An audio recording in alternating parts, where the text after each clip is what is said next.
Coming to you live here from Healing Pond Acupuncture and Chinese Medicine Center over here in Melbourne, Victoria.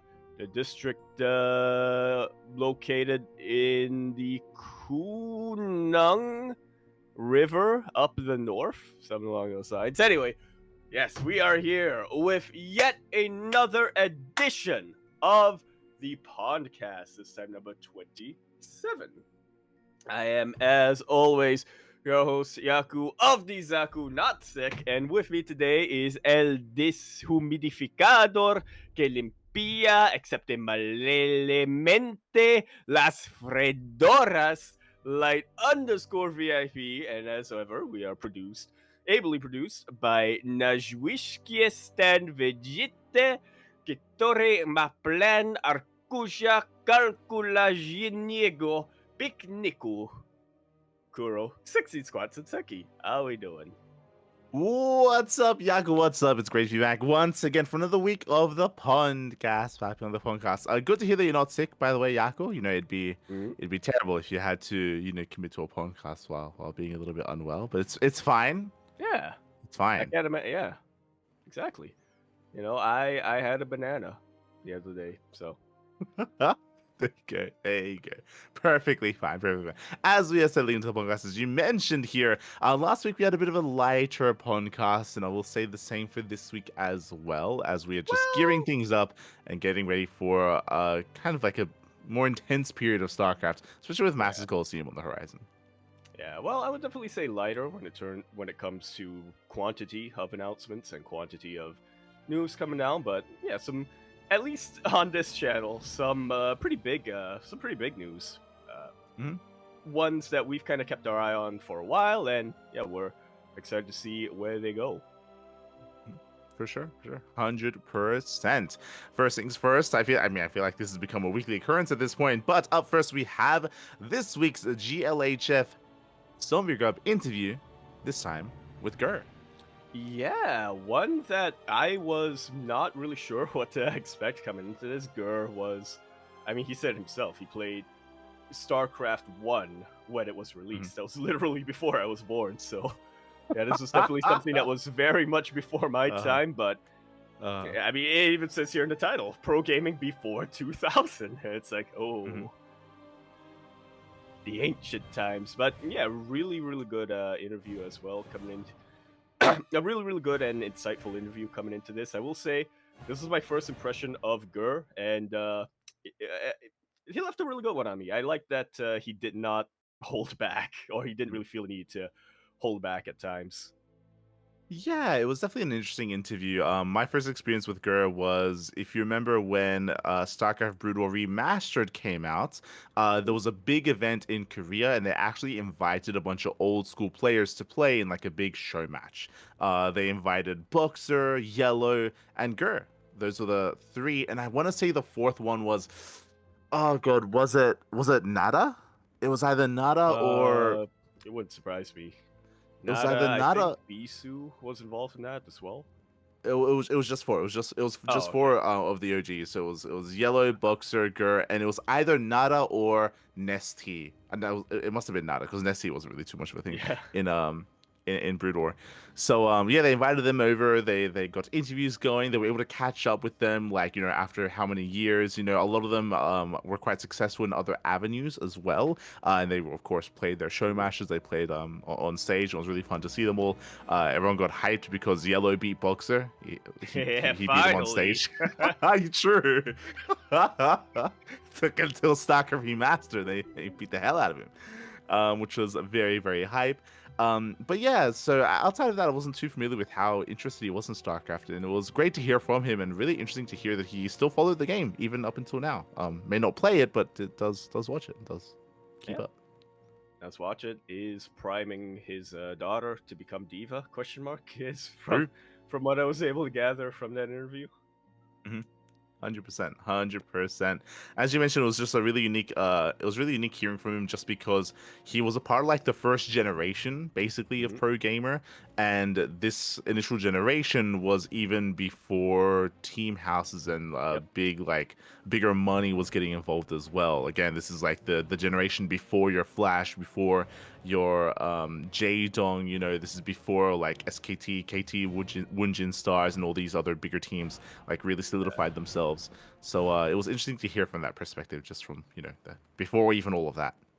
Yeah, I think you mentioned it in the interview itself, but usually this is before teams got involved, so usually it was just individual players signing contracts Hmm. with brands and and like companies and stuff. They would be like, okay, you're not on Samsung Con or Samsung Galaxy or whatever, but the next time you play, remember to hold up this set of this mouse made by Uh-huh. Samsung, or this set of earbuds made by Samsung or whatever.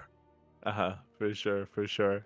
It was very nostalgic hearing that he was talking about how like they had to dress up in space suits. Oh For those who yeah. don't know, back in Brood War, in the initial televised matches, basically they had the players like in cosplay. And They would be in yep. cosplay, like in a more like futuristic like outfit while they competed, while they played. That was just how they started off first. Obviously, they very quickly Because phased out of that because it was yeah, silly, but that's how they started. because it was almost like a variety show at the very start. Yeah. At least in Korea, Hmm. it wasn't full on tournaments and stuff like that. It was kind. I mean, there were brackets that were involved, but it was more like you were invited to a show match, and then also we weren't. You were watching the game as much as you were watching, the stuff around it. Yeah, for Which, sure. Like that. Mhm. yeah, which it actually worked. Hearing about that made me instantly think to Stats in Stats' signature series. He said that his very first exposure to pro gaming and his very first exposure to StarCraft esports may not have necessarily been what this event that girl was talking about, but he was talking about like, oh yeah, there was a show where you had these pro gamers dressed up in spacesuits, and I was Yep, like, yep. whoa, this is so That's good. it. Yeah, he was like 10 at the time or whatever, and it was like, whoa, this is so cool. It worked. Yeah, it worked. It worked on stats. There you go. That's all that Yeah. matters. But yeah, yeah. So it was really fun to hear from that.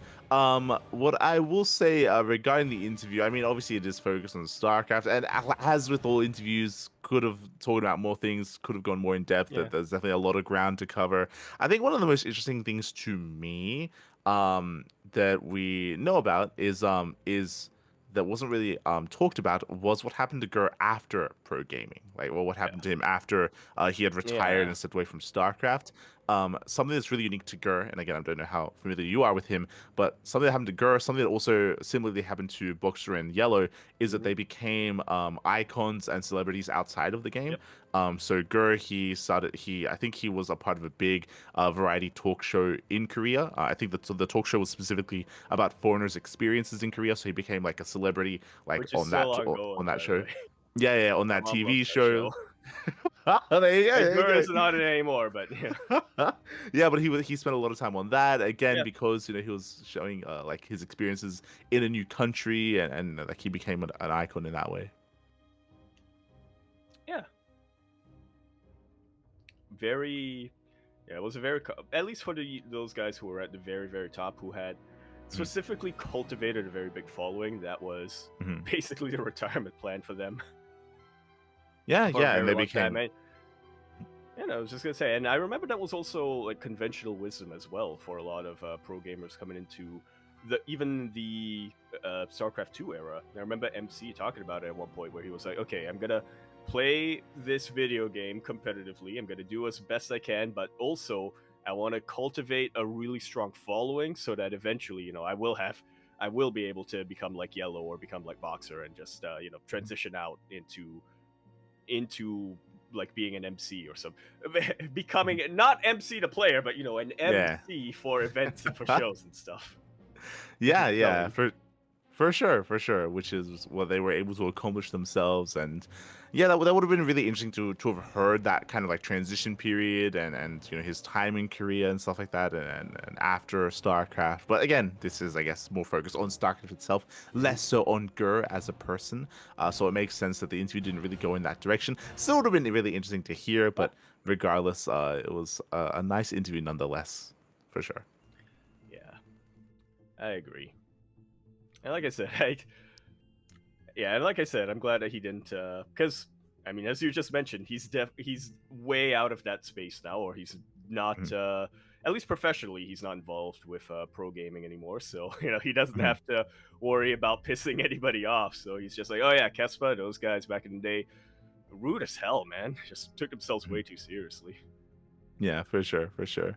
I also think it's really important to put that into perspective as well. That was like 2000s era as well. Yep. That was again like before your flashes, before your Jadongs and all that stuff, like really Mhm. rising up. Um, but yeah, it was really cool to hear that from him, just because we don't get to hear from that, right? Yeah. Even if I'm sure even if we do hear from some of the Koreans as well, I'm sure they're typically not one Mhm. to talk ill of some of those things either. I mean, I say that. I mean, Crank was honest as well about his experiences. Mhm. Very different, but was honest with his own. So yeah, I guess it depends on the kind of person that you interview, and I think this also opens the door a little bit. It, Looking forward to future interviews here from Zombie God. yeah. And uh, yeah, this was definitely the most different one that we've seen so far, I think, because most of them were focused more on StarCraft 2. Obviously, Crank and DRG talked a little bit about their Brute War experience, their Brute War days, and being Hmm. competitive in Brute War and stuff like that. But this was the one that was specifically Brute War centric, and Hmm. is also, I would say, the first involving somebody who is not or no longer in uh, esports. I think, I mean, like you said, he went to variety shows and stuff like that for a while, and I believe he now works in tech or something like that. So yeah, Yeah. real cool to see the perspective of an OG like this. For sure, for sure. 100%, 100%. One of the OGs out there. So, yeah, really cool to hear. And I do recommend, or we do recommend, checking out that GLHS interview. And again, there are more interviews to come. I think in total, there were like 10 to 12 interviews conducted in Korea. So, we're kind of nearing that halfway mark. And on top of that, as I think you mentioned 14 last time, mentioned. well, there you go. 14, Jesus. Yeah, 14 even interviews in Korea. And as you mentioned even last time, Yaku, she Zamago's been hard at work interviewing in Europe for Home Story, or when she was at Home Story Cup as well. So there's even more content, even more content. Yeah, I've been spoiled as to Mhm. what is to come because unfortunately I am in the Discord server, but Uh-huh. I don't think I'm allowed to say publicly what's coming next. But yeah, there's a lot coming down the line. Mhm. Some of them, I would say, Mhm. some of them I didn't necessarily expect, but was pretty cool to see coming down.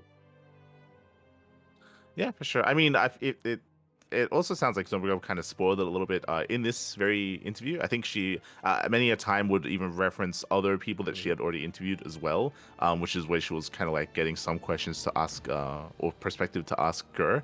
So it was also like a little bit of that can allude to things Yeah, for sure. and So I think even Crank mentioned like about interviewing Ryung mhm, during Crank's interview. So like there's I'm sure a lot of potential there of what's to come. yeah. Plus, I think I heard Tasteless in the background of this video.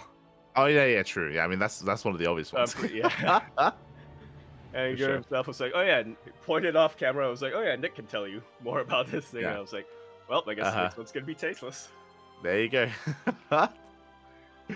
Yeah, I mean it wouldn't make sense to go to Korea and not interview Tasteless. Like that's another big one, of course, for sure, for sure.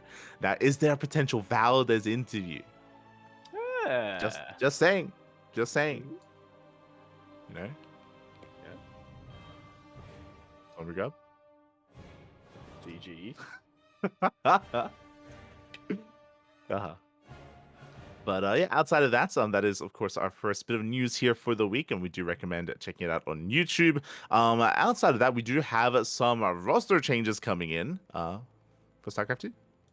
Indeed, we do. And the first one that we have here is one that's very near and dear to our heart. Dolan, as was announced a while ago, did leave the pond, did spread his wings and expand his horizons away from the cranky ducklings, and has joined honestly a much bigger organization. Hmm. He has joined Detonate, yeah, he has joined Detonate as their first ever StarCraft player. Previously, they were a lot more involved and a lot more active, both in the Twitch streamer space as well as in Counter Strike before this. So, yeah, once again, nice to see other orgs dipping their toes in the water. And when it comes to NA StarCraft, what better player than Dolan? Yeah, there you go. Exactly. Again, this has been in the works for quite some time. I'm comfortable saying this. But yeah, Detonate, they did want to branch out into the NA scene, into the NA region, and they actually caught wind and took notice of Dolan after he had won Cheeseadelphia. I think it was summer. The Cheeseadelphia, yeah, before the one that most recently we casted over the weekend. So yeah, after winning that, he did catch their attention, and they felt like he was going to be a good fit. Took a while for them to really finalize things, but in the end, he did end up switching over and did join Detonate, which again we always do champion, and we do wish the best of luck to Dolan moving forward. Yeah, Always. huge move. Again, huge step up here for him. For sure. For sure. And I do think he's going to be a nice fit for them as well, especially coming into the next season of EWC, whenever that does come around. I do think that Dolan can definitely pose a threat to some of the other bigger names in the Americas. So best of luck to Dolan, best of luck to Detonate. The double Ds. And best of luck to Australia, because it's coming for you. True. Exactly. Australia and Trigger, he's coming for you guys. Yeah. Look out, Max Angel and Trigger. Look out. Aye. So best of luck to Dolan on his new endeavors, on his new team. Meanwhile, we do have some more, I don't know if we'll say grim news, but definitely less lighthearted here. We do have two players that have since left their teams. The first one, the big one that caught me a little bit by surprise, not going to lie, is Classic is now teamless. Yeah, his contract has ended with Twisted Minds, and again, we're a little bit vague on the details here, but I guess it's possible that Classic chose not to continue, not to renew his contract. Possible that he's, looking to expand his horizons a little bit and, weigh his options. But yeah, like you mentioned, this is a weird one just because I feel like Classic really was that ace player in Twisted Minds. Twisted Minds, even though they are an esports org that isn't specifically focused on StarCraft, it wasn't a team that was just looking to pick up one player for EWC. Twisted Minds actually had a actual roster of more than 2 players at one point. Yeah. Well, I think the other important thing about Twisted Minds is that if you remember, they signed Classic well before EWC was a thing. Classic was one of the first big pickups from one of these more international teams. Now you could argue, especially because I believe Twisted Minds is kind of based in the more Saudi region, that maybe they had insider information that EWC was going to be taking part and they wanted to get ahead of the game in some way, shape, or form. But I do think it was early enough to say that, no, I think they genuinely did want to support Classic and did want to support StarCraft more than just EWC. So yeah, that's why him leaving the team was a little bit more surprising. Definitely. But does mean that there's a free agent out there here, or Classic is now a free agent for any teams looking to pick him up. The Chintas himself. That was the other thing. That was the other thing bringing me back to the Gura interview. He was mentioning how he and, I think he said Jadong, or he and Nada would play this game of trying to guess what race that was him, Nada. people play it as. Yeah. Him and Nada would make that guess, and he's like, oh yeah, if you play a race long enough, you eventually start looking like them. Classic. The Chintas. That's proof. Living proof. There you go. Shaking my head. No. But yeah, I think the other thing that could be a possibility as well is that maybe Twisted Minds have a budget and maybe they do want to support StarCraft, but they can only get one player at a time or something, or one big player at a time, and maybe they have their eyes on another player. It's possible. We'll definitely keep our eyes on Twisted Minds, just because I feel like, again, if and when EWC gets announced, I feel like Twisted Minds is going to be one of those teams that is going to be looking to expand their SC2 roster anyway. So yeah, definitely an interesting occurrence here, and definitely keep our eyes on both Classic and Twisted Minds moving forward. Yeah, keep an eye on that.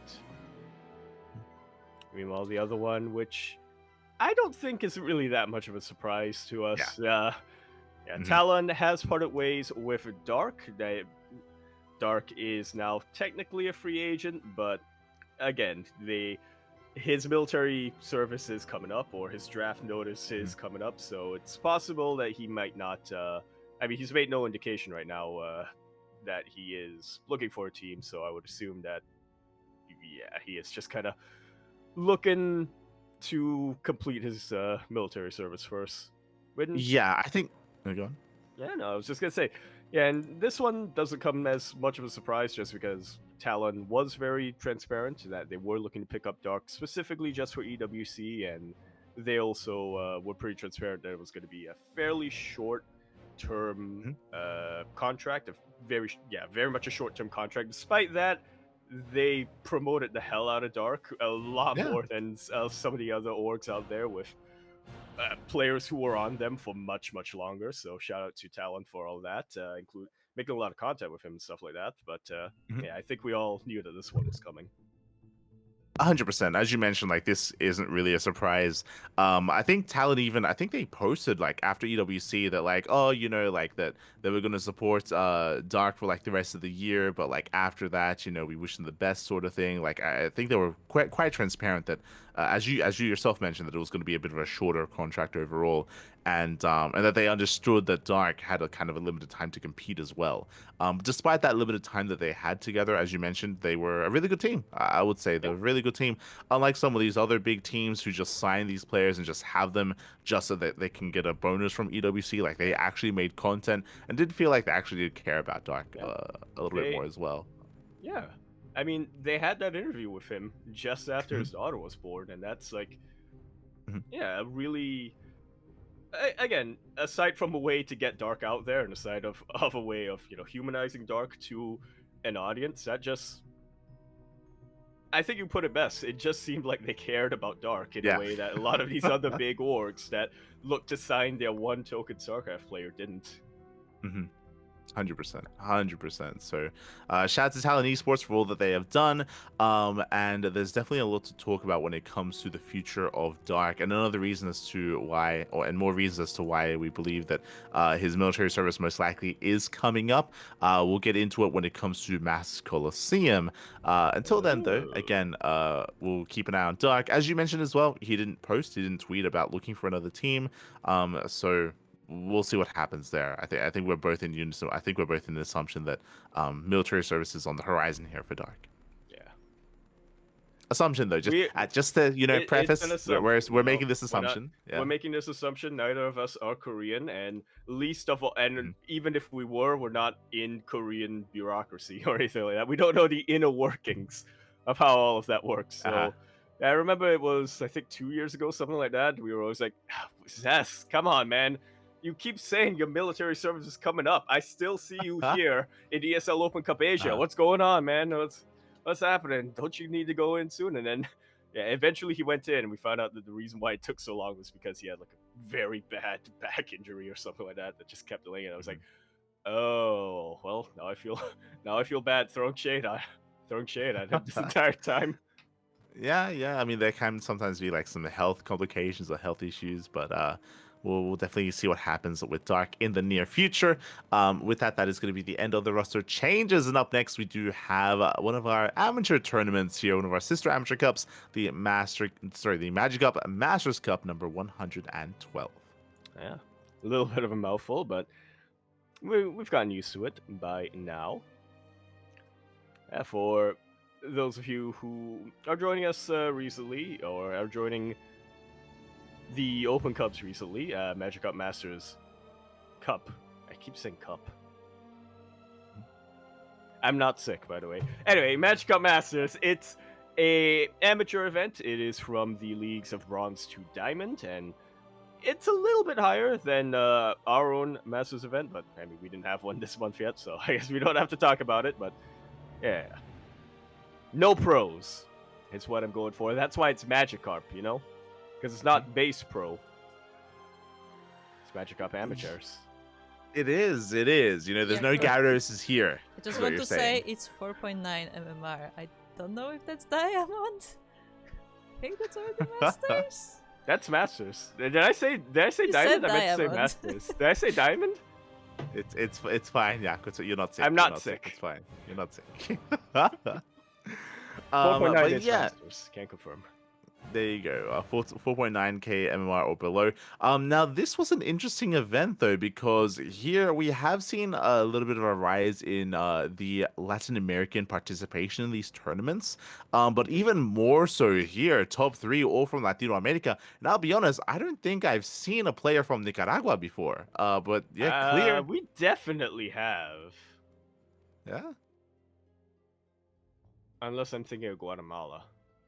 I mean, you could be thinking of the Argentinian flag as well. Like I've never I don't think I've It's ever seen it, to be honest. They do look very similar.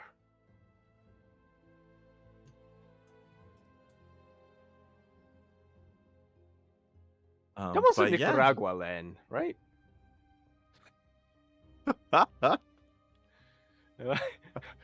Here's something else. Or was I thinking of Cuba? You might be thinking of Cuba. I'd be thinking of Cuba, I'll be honest. But anyway, yes, top 3. All from Latino America, all from different regions of Latino America. 2 of them, players who I have not heard of. You mentioned Clear from Nicaragua, the other one being Driopmat from Peru. Yeah, we had Drip, we have Clear, we had Neo from Costa Rica, of course, and Not to be confused. Yeah, they were able Neo to from Peru. Yeah, or other Neo Shaggy, also from Peru. Yeah. Not to be confused with Neon. Or Eon. Or Eon from Costa Rica. There you go. Wait, do you think they're related? I meant to... No, yeah, he is from Costa Rica. Okay. Yeah, he is. Yeah. Yeah. I remember. But shout out to all the other regular competitors. We see Xenodactyl, Patches, Wise Man, Fireclaw as well, Milka, players that are much more regulars in these amateur events. Did of course compete in the end. Neo did come out on top. Is going to be this week's champion of the Magic Cup Masters Cup. Likewise, he is the one who's allowed to evolve to Gyarados. Yes, there you go. I forgot to do Pokemon Sleep. Oh no, you didn't I'll sleep. do it after. Okay.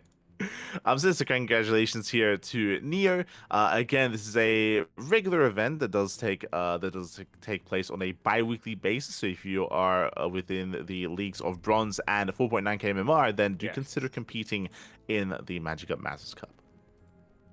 You can also play if you're Diamond, but you can also play if you're not in Diamond, as long as you're within 4.9k.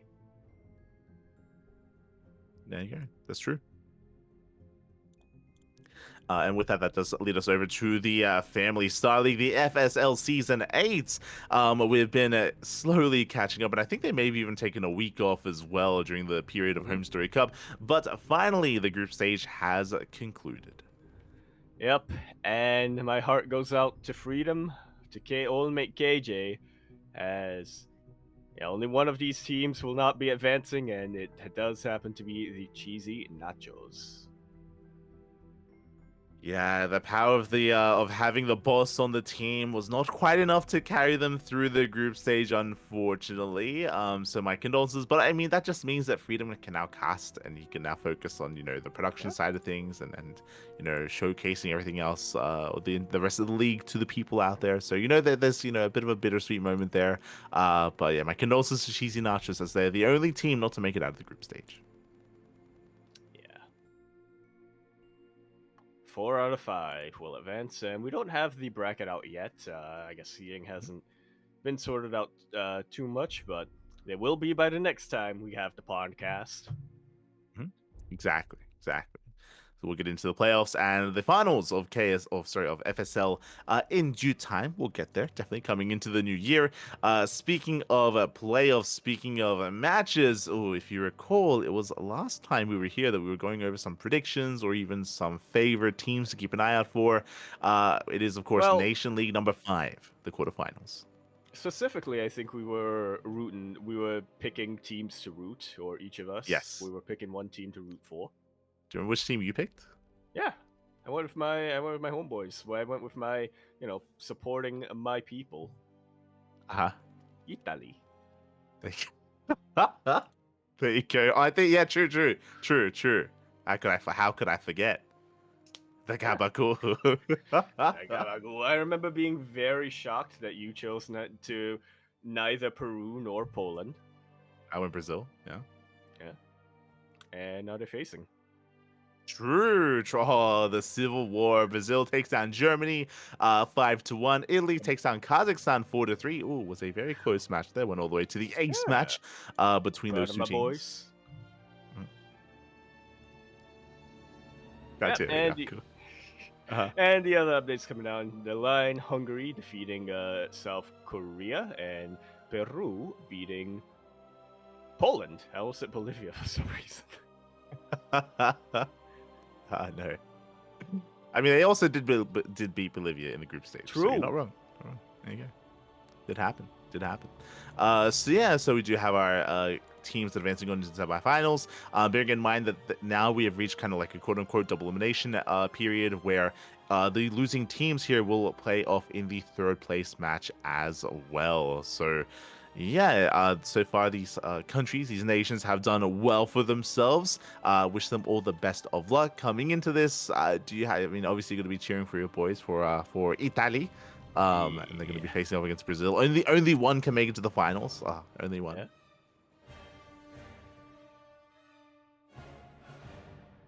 And, we'll keep an eye on that. Yeah, for sure.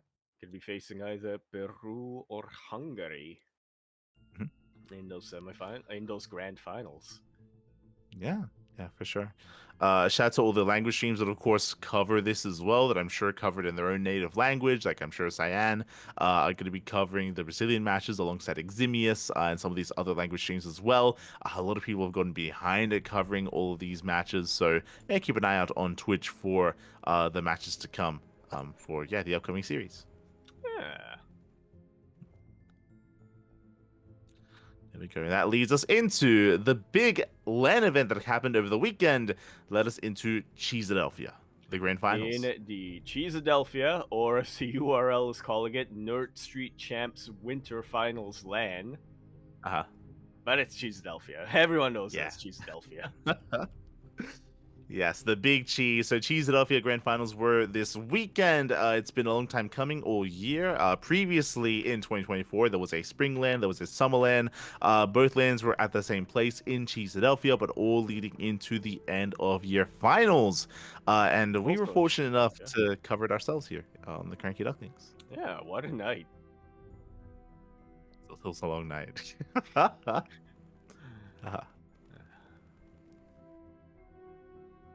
But we did have, of course, our invited players from the previous lands. We had Future being invited from the Winter LAN, and we had Dolan being invited from the Summer LAN as well. So they were both brought in. And likewise, there was an open stage, an open bracket as well. The group stage, of course, where players did travel to compete in.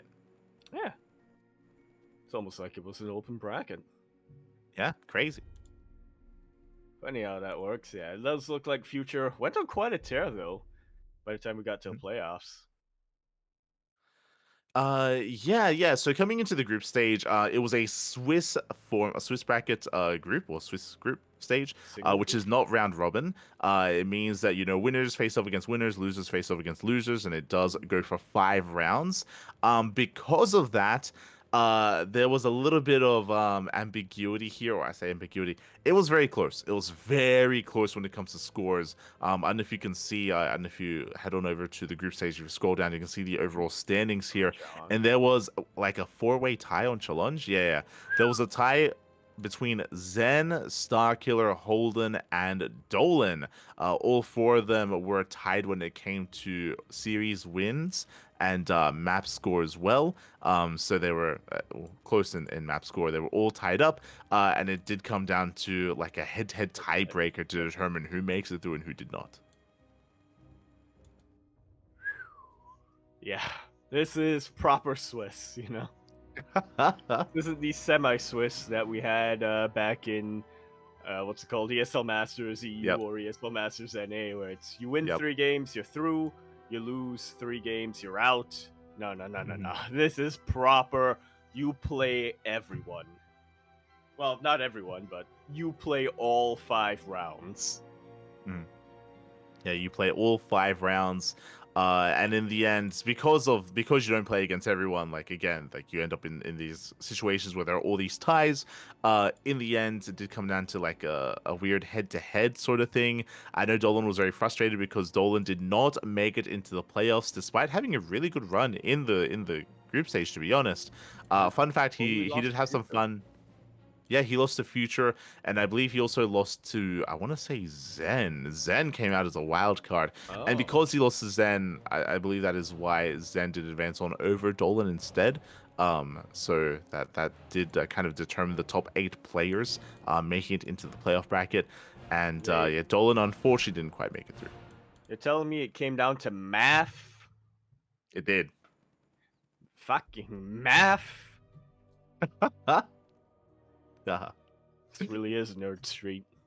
True, true. So the math unfortunately didn't quite work out for Dolan. I know he was very frustrated afterwards as well. I did play very well. We did cover most of his games in the group stage, but unfortunately didn't quite make it through.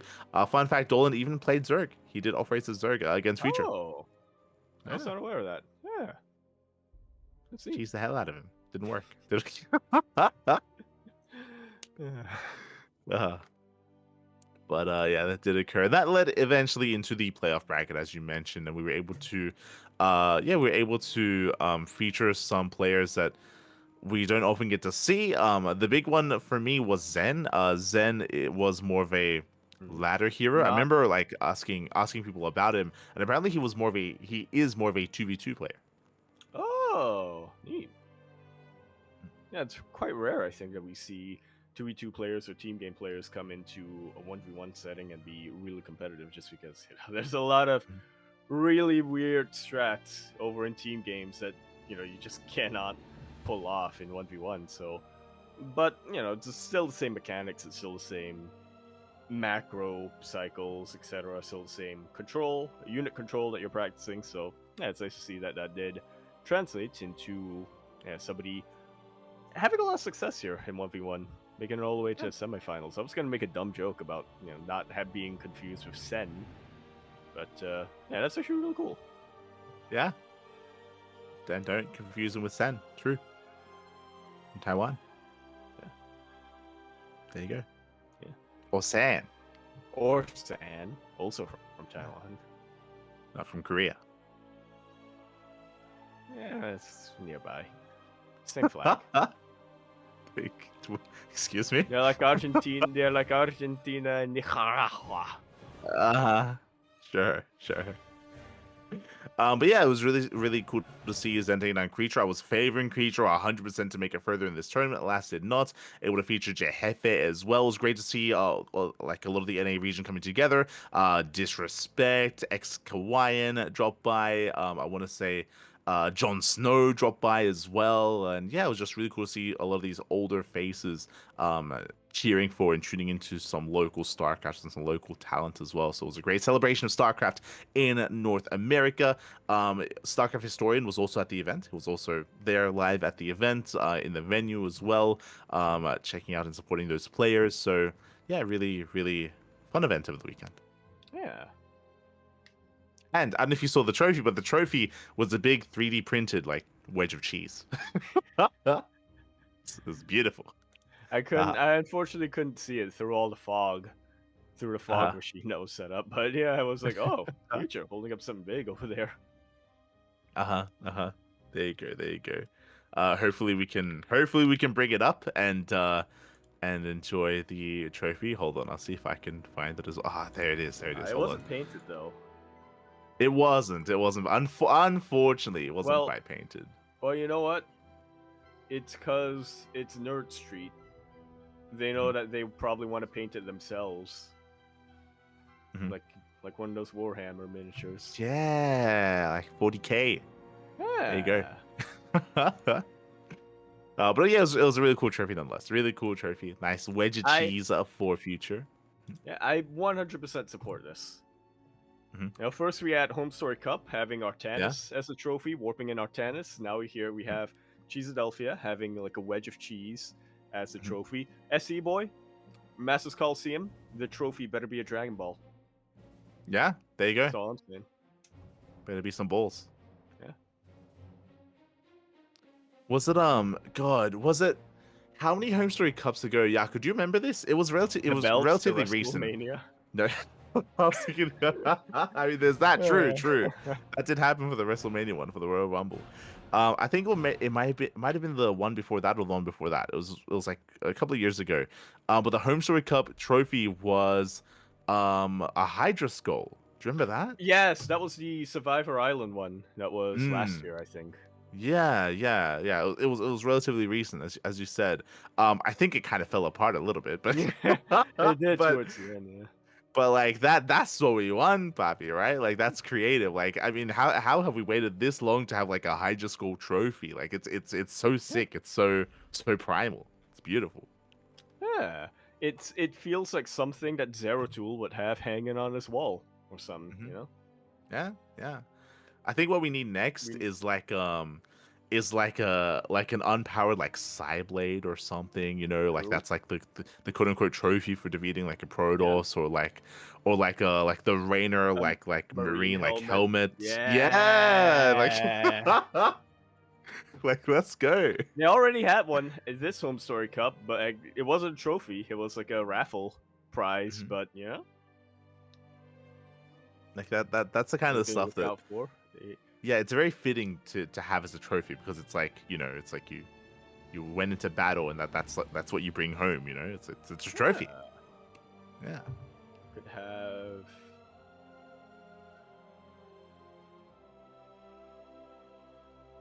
Uh-huh. Yeah, a you can have like a tire, Zerg. a Hellion tire. Why is that what you go to? you can have the tire of a Hellion. Like what? What are you talking about? Is that what you bring I'm home? trying And to you just think of some. I'm trying to think of something that isn't just like a miniature unit. So I because mean, that with the Hydralisk skull, that's like yeah, part of the yeah, Hydralisk. You're not bringing home the whole yeah. Hydralisk. I mean, that would No. that wouldn't go through regulation. Hmm. What's it called? Customs would like throw it out. There you go. It But you would can bring be the like skull. The skull, so long as you sanitize it well, you can bring the yeah, skull. just have to clean it. Yeah. Some Dettol on it. I was thinking like either like a marine gun That's the one or that like I was thinking that as well, but I have a feeling that you're gonna have trouble bringing that in your luggage. Going on a plane with one of those. it'll be fine. It'll be fine. Or like maybe like a ghost scope or Yeah, something, scope. or yeah, or like Or just the barrel of the yeah. gun. Mm-hmm. That's true. Barrel of the gun. Like a Uh, Zergling claw or yeah, like yeah. the Come up with Protoss something. zealot leg, zealot shoes. You can put on. You can put it on. Like the lower half of a zealot. It's like sure, okay. Could have one of those Dark Templar cloaks. Oh, Uh-huh. you have like a Oh. braid of hair. Yeah, And there then you you go. say Like that's yeah, yeah. that's actually sick. That's the Unironically, that would trophy. be cool. Yes. You kill Zeratul, then It's you attached to the sculpt. yeah. You you cut off his braid, and that's your trophy. Yeah. That actually would be quite fitting, unironically. Very Yeah, metal. that would be for sure. Anyway, so Yeah. trophies. Yes, we want more So- creative trophies. We do. Homester Custom stepping it up. She's Yeah, obviously been stepping it up. ESL. ESL, I know the ESL trophy's iconic, but it's iconic because ESL is big, not because the trophy Mhm. itself looks sick. Yeah. It makes me miss it makes me miss now that we don't have BlizzCon. Like the BlizzCon Zelnaga trophy. That was if you ask me, the coolest looking trophy in all of esports. Mhm. Yeah, for sure. Like they definitely go creative with it. I mean, shout out to like, I guess EWC, right? They had their keys. That's like another True. creative like way to construct the trophy. Yeah. That's a little bit more, yeah, a little bit more creative, less standard, less bland, I should say. So regardless, Not shout out just to Cheeseadelphia. it's not just a piece of metal on a stick. Yeah, exactly. Multiple medals on the stick. Yeah. There you go. ESL. So, but that does lead us into a more regional event that has been taking place and has been taking part. It is the Finish LAN that has been taking place over the past couple of weeks. Indeed, and we just had it wrap up this week. We have our champion Zhuge Liang takes out Mixu. Mixu, of course, playing his off race 4-2. Okay, let's go. And I didn't see this, but Zhuge Liang, he even posted a photo of his, collected. Yeah, One he's got of his them own is trophy not like case. the others, but it's also the best one. Yeah. You have the most recent one is on the left. That's the from the 14th edition, version 14. Then you've got the tankard, on the right. It's like you've got like the mug. Beautiful. Wow. It's it's a trophy and it's practical because you can actually drink from it. Well, I mean, I guess you can drink from the others. Yeah. True. I guess. But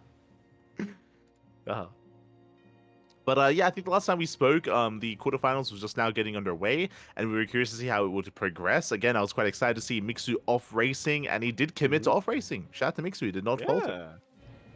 Committed all the way, and took out, was pretty dominant throughout the way as well, taking out Jutsu 3-0, as well as Pupu 3-0. Which, you know what, I'm a little sad that Demuse Zero did get knocked out, but at least he lost to somebody with a pretty fun name, I would say. Pupu. Yeah. There you go. It went down to a very strong player, I'm sure. Likewise, Zhuge Liang took down to rival Papa Panda. We need him to face against Papa Panda. We do. All the P's. As Zhuge Liang took down Mirza, took down Lolis as well. For Duckling. Okay. Thank you for that. Yeah. Cool. And as we kind of did mention, Zhuge Liang is our champion to take down Mixu 4-2. I appreciate that there was a back and forth there, that clearly Mixu's Terran can threaten the Zerg of Zhuge Liang, but Zhuge Liang does take it in the end. Congratulations. If you're curious, where is Cyril? Cyril was casting. Cyril, he was hosting and helping to host and cast the event itself, so great to see Cyril supporting his local scene, his local talent. Yeah. As boys,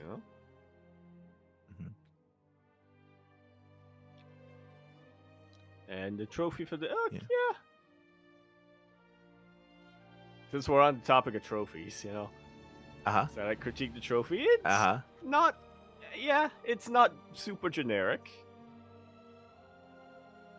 Yeah, it looks a bit it's like a wine sleek. glass. It's slim.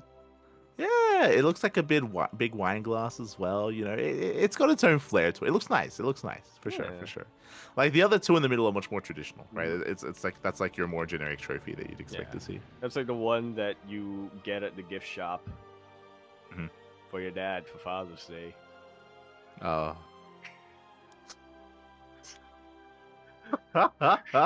Wait, I'm not gonna touch that yet. It's fine. It's fine. So congratulations to Zhuge Liang for becoming this iteration's champion for the Finnish 14 Feet Cup. I believe the 14th edition of this tournament. Yeah, well deserved. Well deserved indeed. I think we were kind of wondering what this particular tournament would be like specifically, just because for a very long time Zhuge Liang was the obvious number 2 player in all of Finland after Cyril, but in recent years, in recent months, Mixu has really risen up to the occasion. But of course, it was off racing this time, so we weren't really too sure what to expect and who necessarily to favor, and so in the end, Zhuge Liang takes it. I don't blame him. I was actually looking at the previous edition's tournament, and previously Mixu did phase Zhuge in the finals, and Mixu 4-0'd him. So Oof. again, it looks like Mixu he had reason to off race. He wanted more of a challenge, more of a dynamic finals as well. So. Yeah, they did go back and forth. Regardless, congratulations to Zigedang. With that, that does lead us Also, into the also, Hungarian. also, Pro I want to Series. point out one more thing because as you see, Azrak was the organizer of this cup, and he was also one of the main people involved in making the Cyclone mod. Because when they were making the mod, they were actually making it for this tournament, and then it was used on Home Story. Oh, there you Love to go. see it. Shout out to S-Track. Yeah. Once again, if it wasn't for him, then I mean, Home Story Yeah. Club would have been worse off. Big shout out. Exactly. Everything in Germany, we owe it to Finland. We do. It's everything. Period. Actually, because everyone used it for like that week. I didn't. Yeah, I believe it was Azrak, and I think Lifian was the other guy. I'm not exactly sure of there were like few people involved in it, but I'm pretty sure like it was uploaded by Azrak most of the time. So shout out to the Finnish scene and the Finnish community. With that, we do head on over to the Hungarian scene and the Hungarian community, as it looks like we have a regional event taking place. Looks like it's taking place over the course of the week, though. So it will conclude by the end, by Sunday. But most of the event has already concluded here. We have our two finalists, PSZ and Nighthead, facing off. Yeah, probably. Well, not too sure about PSZ or PSZ. Pij, the Terran player. And I can't say I'm too familiar with them, but yeah, I think most of us did expect Nighthead to make it here, be the favorite coming into this. Did struggle a little bit though. Did have to work for it. Freeman taking him all the way to the ace match over here in the semifinals. Yeah, not bad at all here by Freeman to force him to the H match. I wasn't expecting that at all, as you mentioned, Nighthead or Nihead. I don't not too sure which one is the correct pronunciation. Nihead, maybe. Ned? Ned. Ned. That one I don't think I don't. But yeah, was forced to the ace match, and coming into the finals is going to be the favorite player. But as you said, clearly upsets can happen, and we could see others rise in his place. So best of luck to PSZ to Bish, in his grand finals. Yeah. What trophy would you like them to have? Since we're on the subject of it.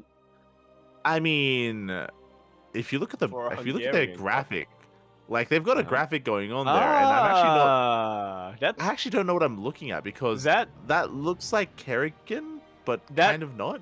That's not Kerrigan. That's a statue holding up a feather, but also with Kerrigan wings coming out in the back. Yeah, exactly. It's got Kerrigan wings. It's holding up a statue. Or is it a leaf? It looks It's a leaf or a feather. Oh right, no, yeah, sorry. It looks like it looks like either a feather or a leaf. Or a jalapeno. But it's also got like some what's the name of that? What's the name of that guy? No, in Diablo, the fallen angel. Yeah, it's got some Tyrael vibes to it as well. Yeah, I mean they all look they're all got their robes going on. Angels, man, they all look the same. Yeah. So whatever the hell that is, 3D print it. Yeah. There you go. And then so it we can can be see like what the hell it is. And it can be like a holder for your jalapenos. There you go. Also, something that I did not realize, this is organized by another winter. There are more? Jesus. We also have an update from the chat that apparently this is the Freedom statue, which is located in Budapest. The Freedom statue. That explains the jalapeno. Wait. Like it has other like Kerrigan wings on it. Wait, sure. Okay. I was about to say, first things first. Like, did Hungary like sue Blizzard for their likeness for Kerrigan, and also KJ also from Hungary? KJ, Let's go. Damn. Looking it up. It is a feather. Okay. It is. There we go. It's just the angle. It looks a little bit different. Yeah. Yo, let's go. So yeah, 3D print that. Yeah. I can't say I see much of a likeness to KJ, but Hi. Close enough. Close enough. But yeah, with that, best of luck to both Niad and PSZ in their finals. That is going to be a best of 7, by the way, and it looks like it's going to take place in a couple of days over the weekend as well. So do wish them the best of luck. But yeah, it's going to be another winter as the organizer. Again, there's obviously the American winter. There's also the Swedish winter, and now there's a Hungarian winter as well. So there's a lot of winter. It's getting is he cold. still sweet? Is he still Swedish? I was gonna say because he's been what do you living in mean? Japan Was that- for a while, so it's like True. Has he been naturalized? Does that happen? Is he Japanese now? Is he the real reason to blame for Honmono? Oh, could be related. Could be. With that though, that does lead us into our next regional event. That leads us into the Chicken King Cup Yes. number 5. Indeed, and you know, like sometimes I wonder why you have me on the podcast, and when I look at a bracket like this, I know. And then when I look at a bracket like this, I know exactly why I've been brought on. So here we have a new player, somebody who we haven't really seen much of before, winning in the grand finals, taking out Wintergord 3-0. That's Air Dad.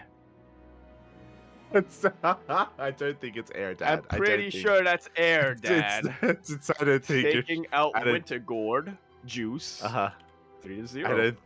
I don't think you're sure. If you remember, that's the Sukiya deer, I believe. And Jai Fei is the Protoss player's name. Jai Fei. What does that mean?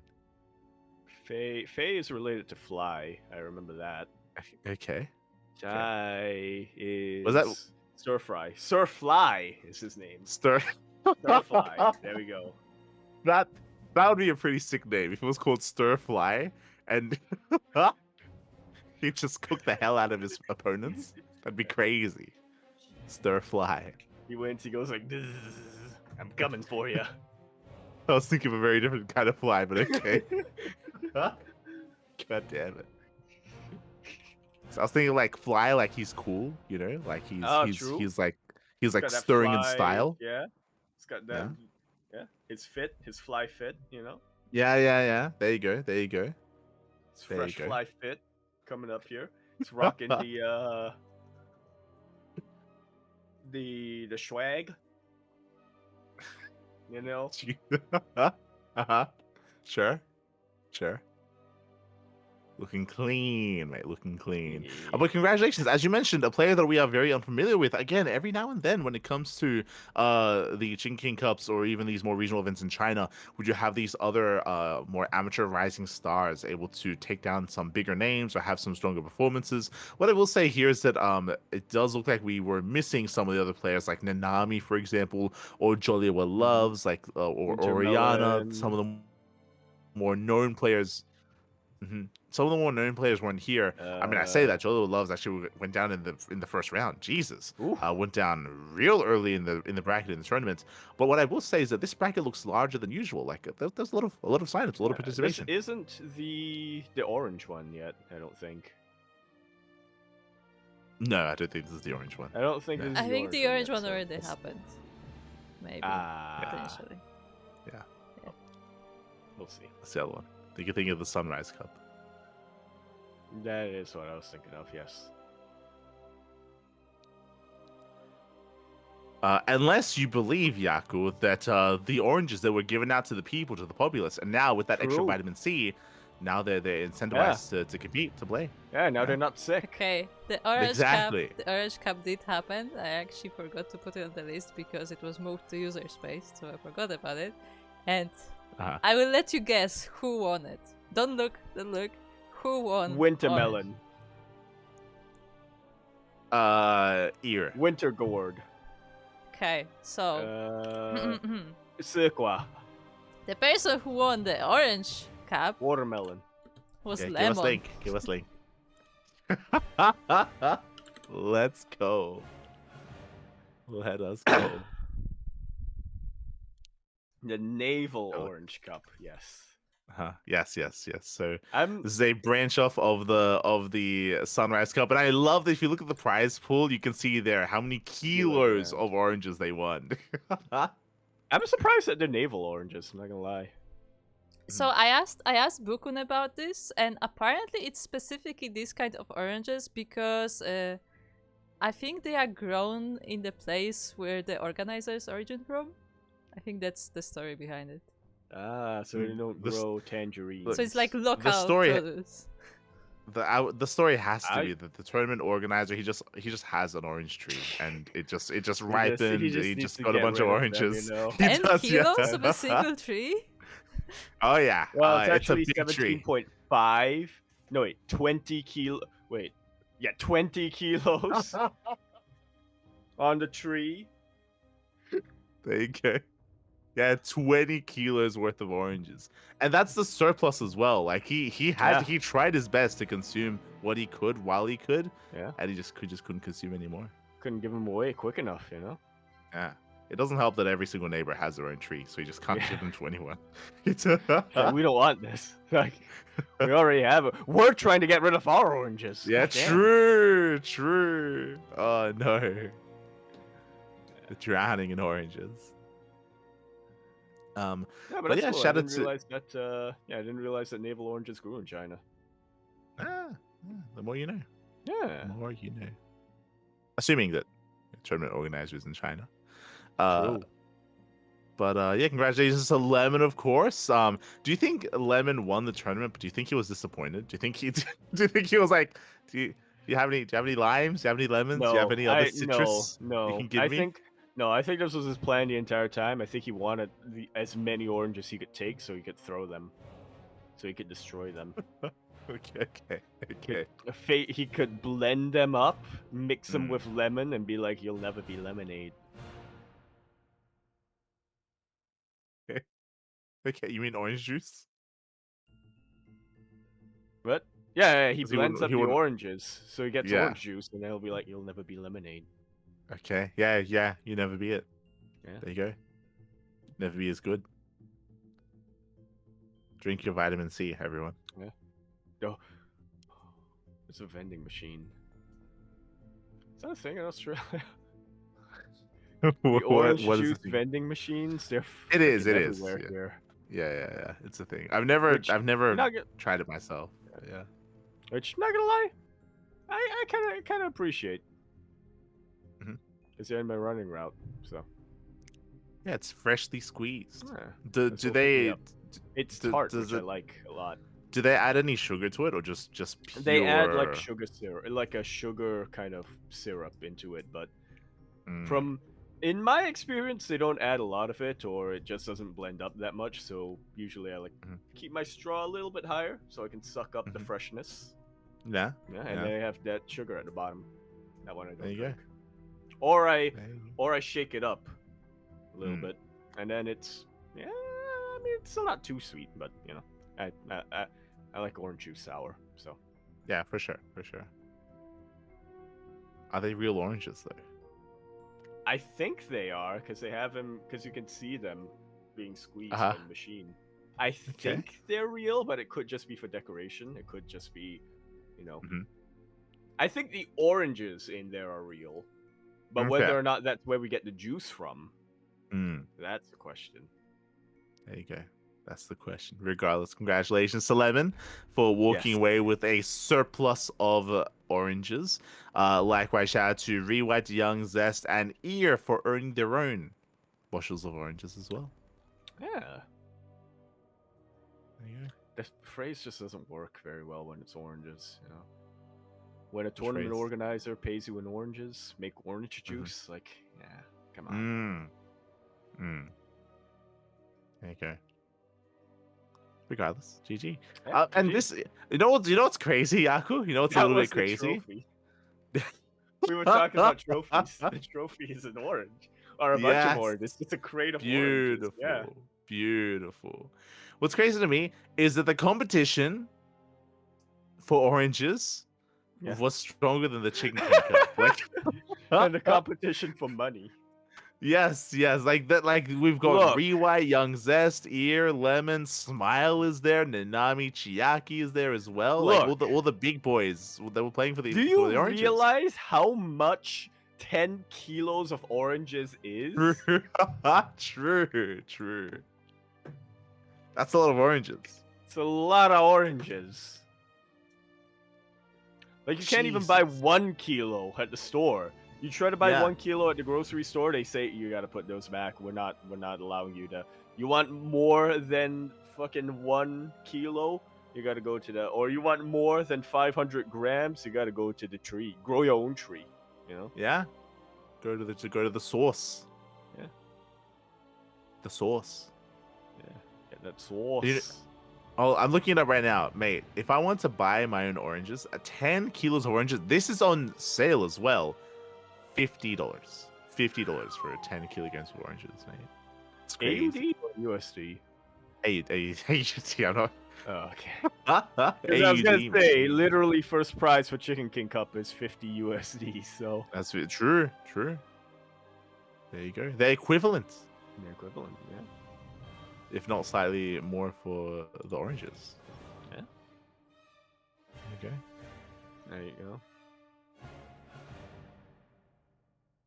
But you know I what? want There's some a lot you can do with oranges that you can't do with money. You know. True. Exactly. Like what? Well, you you know, know when the soccer team is doing bad, you want Yeah. to throw money at them? No, you throw oranges.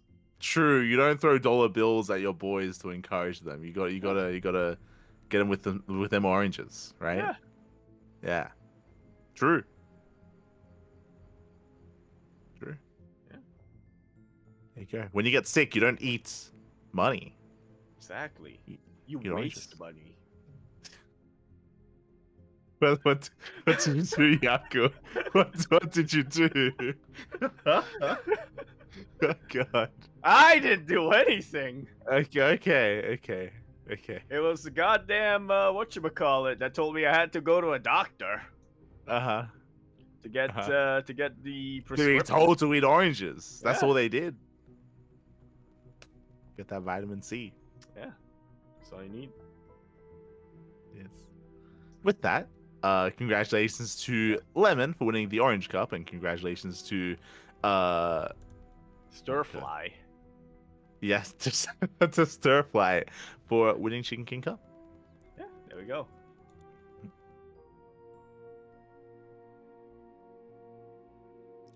And with that, that leads us into our show match of the week, into Super Sevens number 22. Indeed, 2 players who I don't think we've ever seen in a Super Sevens, and I mean even beyond that, I don't think we've seen them in any show match really. At least not since we brought the PondCast back. But super cool to see them face off, and super cool to see that it went all the way to the Ace match. Solar beat Creator 4-3. Yeah, we spoke about it. Creator, he did go on a hiatus. He went on a vacation, post EWC. Yeah, So Creator has been less active as of late. He climbed a mountain. He climbed the Eiffel Tower. He climbed. What's the name of that big building? The Empire State Building. There we go. There you go. It's like King Kong. There you go. And yeah, again, he has been Big taking some Ben. time off. But it was most recently, the past couple of weeks, where Creator has been on that grind. He's been on that grind. He's been playing in open tournaments. He even played in our Sparkling Tuna Cup. He played in Sparkling Tuna Cup last week as well as many other open events. So it does make sense here that he has now gotten into the show match circuit as well. At a very close series here against Sola, as you did mention. Sola did take the win, but shout out to Creator for forcing the ace match, despite the fact Creator has been less active as of late and is just now getting back into the swing of things. Still did bring it all the way to Game 7. Yeah, despite the fact that he is coming back from a hiatus, and despite the fact that he is playing against a player who has a vendetta against Protoss. True. And it's also True. in their villain era. He is. He is. Is in his villain era, does get the win in the end. Congratulations. Meanwhile, when it comes to the graphics used for this week's Super Sevens, I mean, it looks quite normal, quite standard. It's usually the other show match, which has the more it's fun. usually Lil Luli, or is it Big Luli? Yes, It's something Luli. the League Cup. Yeah, true. Yeah. That's where the graphics really matter. Yep. Where they shine. You know what? If you notice here in the graphic. So Solar is now teamless, which is why they used a more generic GSL portrait of him. Underneath that's his onside jersey. That is his onside jersey. Yes, that is his onside jersey. Under the GSL jacket. As a reminder, Solar, he's now on Team Falcons, if you recall. Oh, true. Team Falcons. Oh, that is a recent change. It's a recent change. But yeah, creator still looking for his own as well. Still though, some nice GSL jackets nonetheless. Yeah. They're flexing. I like the Letterman jacket that creator's got on there. The Windbreaker, pretty cool too. But this is a K-drama graphic. Oh, it is. You have the jock in the Letterman jacket, and then you have the biker in the Windbreaker. Yeah. Yeah. There you go. I haven't seen a K-drama in a long time. Oh. I need to one day get back into it. Oh. Need to watch The Secret Garden. Oh. I don't know any modern K-dramas. I haven't seen that one either. I don't know anymore. You need to see the one that Steel made a graphic for like 2 years ago. Steel make a graphic for it? Steel made a graphic for a K-drama called My Girlfriend is Gumiho. Oh my god. That I need to watch. That's old school. True. Years gone by. But yeah, again, congratulations to Solar. We'll win the show match in the end. That leads us into this week's OC King of the Hill. And mate, Evo. Oh yeah. I can see that. Holy hell. Went on straight up the longest streak here, not only as his main race of Protoss, but also as his off race, Zerg. Took out Goblin in the PvP, then took out Shameless, Moja, GG Machine, Aerok Fire, Hydra, and Baby Marine, finally falling after a 7-game win streak to UED Soldier, who I think we've kind of pegged as a little bit of a PvP sniper. Yeah, he's definitely been a rising star. He's been kind of lurking in the shadows, and every now and then he gets a big win here and there. And I would tend to agree that usually when it comes to the upsets, it is in the PvP matchup as well. And this is just a really stark contrast to the previous OC King of the Hill. I don't know if you remember this last week, but that was the one where at most we had a 2-game win streak, right? Where we had so many trades back and forth. It was very difficult for any player to get any kind of real win streak going. Meanwhile, here Iba, he pops off almost immediately. I feel like Goblin was definitely favored to have a deep performance here in this tournament. Yeah, 100%. It's been a while since I think we've seen Goblin in OC King of the Hill, and I was pretty excited for him. I mean, I feel like in the past couple of weeks he's had a lot of really strong performances, having some really major upsets in a lot of these online cups. He beat Ryung, he beat, I want to say, Solar at one point as well. So I was 100% coming into this. I would have favored Goblin in both the PvP and the PvZ. For sure. And in the end, Iwa, he pops off. I think he tweeted as well, talking about the power of Protoss. He understands his calling. He knows what goes well for him. And yeah, he performed really well. When it comes to some of the other players rocking up here tonight, shout out to Aerok Fire. If you remember Aerok Fire, he did take some time off. It's been a while since we've really seen him in some of these brackets. So he took some time off. I want to say a month, maybe 2 months at most. He wasn't really active in the PTR era of StarCraft, but now he's back. Yeah. You say PTR. I feel like it's been a years since I heard since I've really seen much. This hasn't really seen Aerok Fire be very competitive and very active. Yeah, it's been a while. It's been a while, so it's great to see him returning here to the at least OOC circuit, and we do look forward to seeing more of him. Fun fact: he will be showing up in some of the future Open Cups that we're going to be going into, so keep an eye out for Arrow Fire.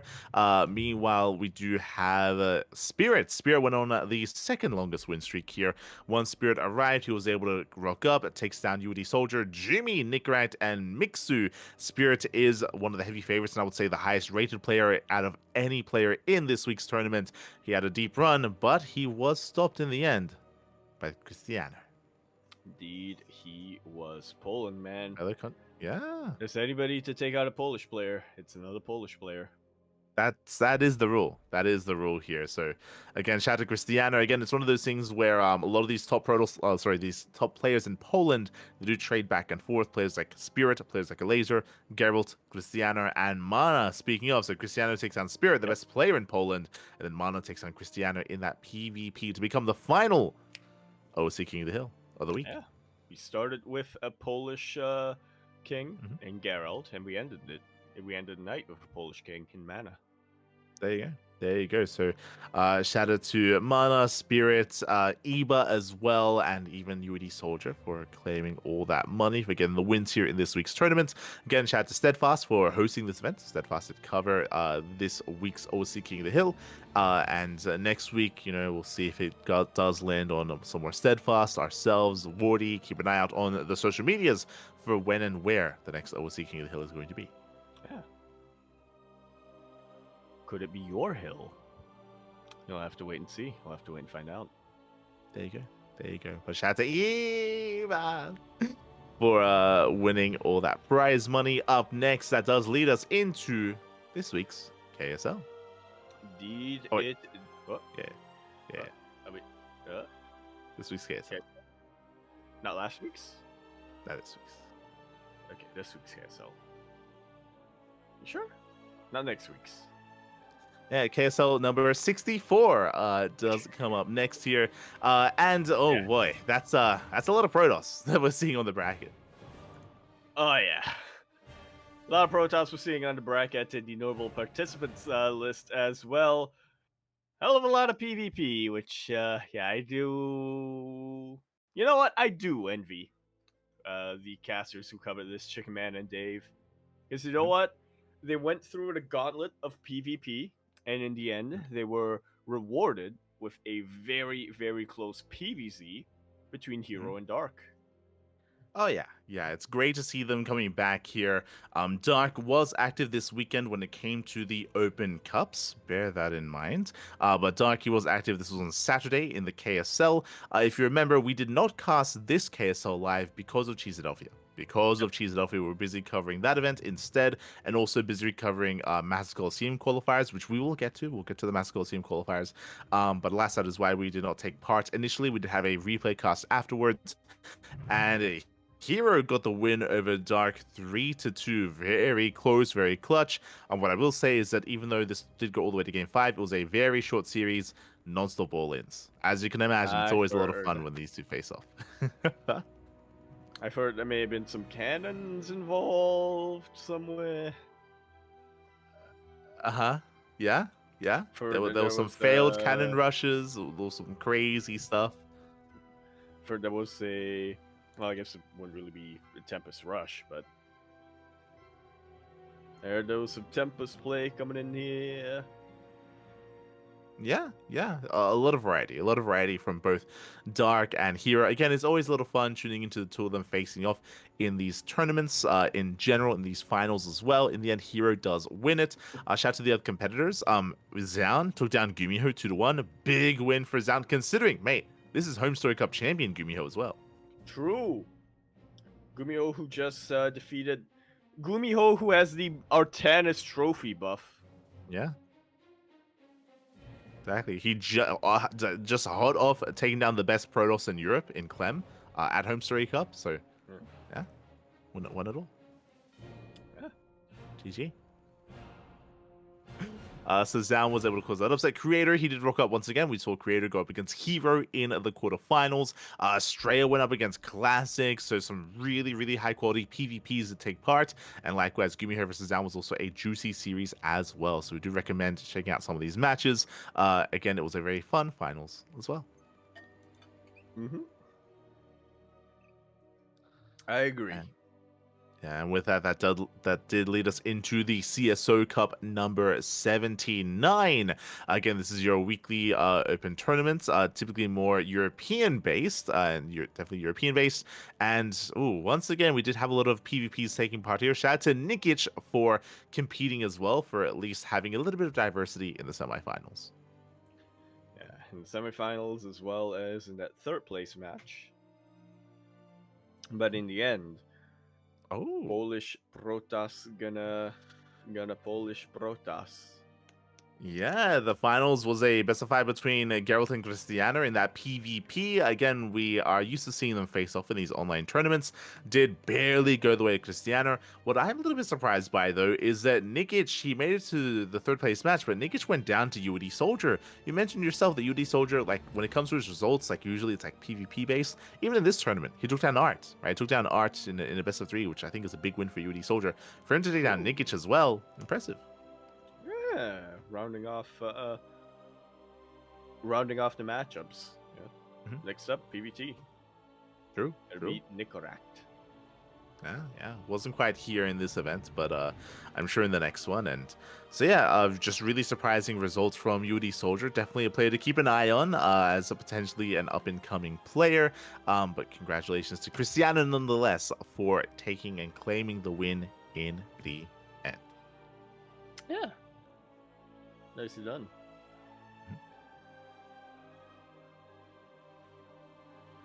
Yeah, and that leads us into the very first edition of the Hub Cup. Yeah, or you would prefer. We touched on this very briefly last week, but yes, Hupsea, very active community member over in the Americas region, did start or kick off a brand new tournament series here called the Hub Cup with the first edition. This isn't going to be the case going forward, but the first edition having a massive prize pool of $3,065. Oh yeah, massive, insane prize pool.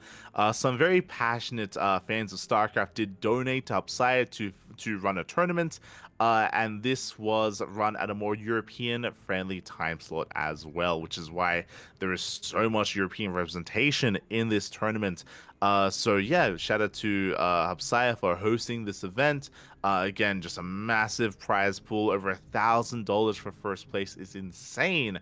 And it was just a very large bracket, very large tournament. It did draw the attention of a lot of people. Well, I guess it's not technically a weekly because this is going to be the only week where this is the prize pool. But yeah, for an online cup, absolutely massive, and yeah, like you said, really fantastic incentive for a lot of these players who we don't see super often. Maybe not the most consistent players when it comes to the online signups, but yeah, it did pique their interest. Oh yeah, exactly. And we at least got to see some Korean representation as well. Creator and Trigger did wake up very early in the morning. I want to say this is around like maybe 8 a.m., 7 a.m. for them. So they had to wake up early to compete. None of the other Koreans were able to wake up in time for this event. And likewise, they also got brought down. Laser took down Trigger 2-1. There's Arrow Fire as well. We were speaking about how he was being active again. Did go down early on in the round 16. Lambert able to make it through. We had Clem making it through into the top 8. Skilless, Creator. Shout out to Nickrak. Nickrak did take a map off of Creator. Mana once again takes on Christiana. I mean, we've seen that happen a couple of times now where Mana's been able to get the better. Yeah, some of these younger Protoss boys. Are we getting a triangle over in Poland? Rock, paper, scissors. Mana beats Christiana. Christiana beats Geralt. Geralt beats Mana. Yeah. Potentially. Could be getting that trifecta happening. We shall see. Also, Mana able to take a map off of MaxPax as well. Again, Mana's been on fire recently. He's just been True. getting these big wins and big results. Didn't defeat MaxPax, but did force him to the ace match, which is more than I can say for some of these other players. Yeah. Clem. Yeah, true. Yeah. Did lead into that classic MaxPax versus Clem final. Shout out to Clem, by the way. He did off race or did main race as Protoss to take down Spirit. Went to the ace match, but he did bring Spirit down with this Protoss. So very impressive stuff. Did avoid that TVT. We spoke about this before, but in general, more recently, Clem, he has been avoiding TVT intentionally so and flexing his Protoss instead. Yeah, it's super impressive and also really funny to me where it's like, I don't like TVT. I could get better at it, or I could just play a different matchup entirely. It's like, on the one hand, that's like, it sounds like it would be more difficult, and you know what?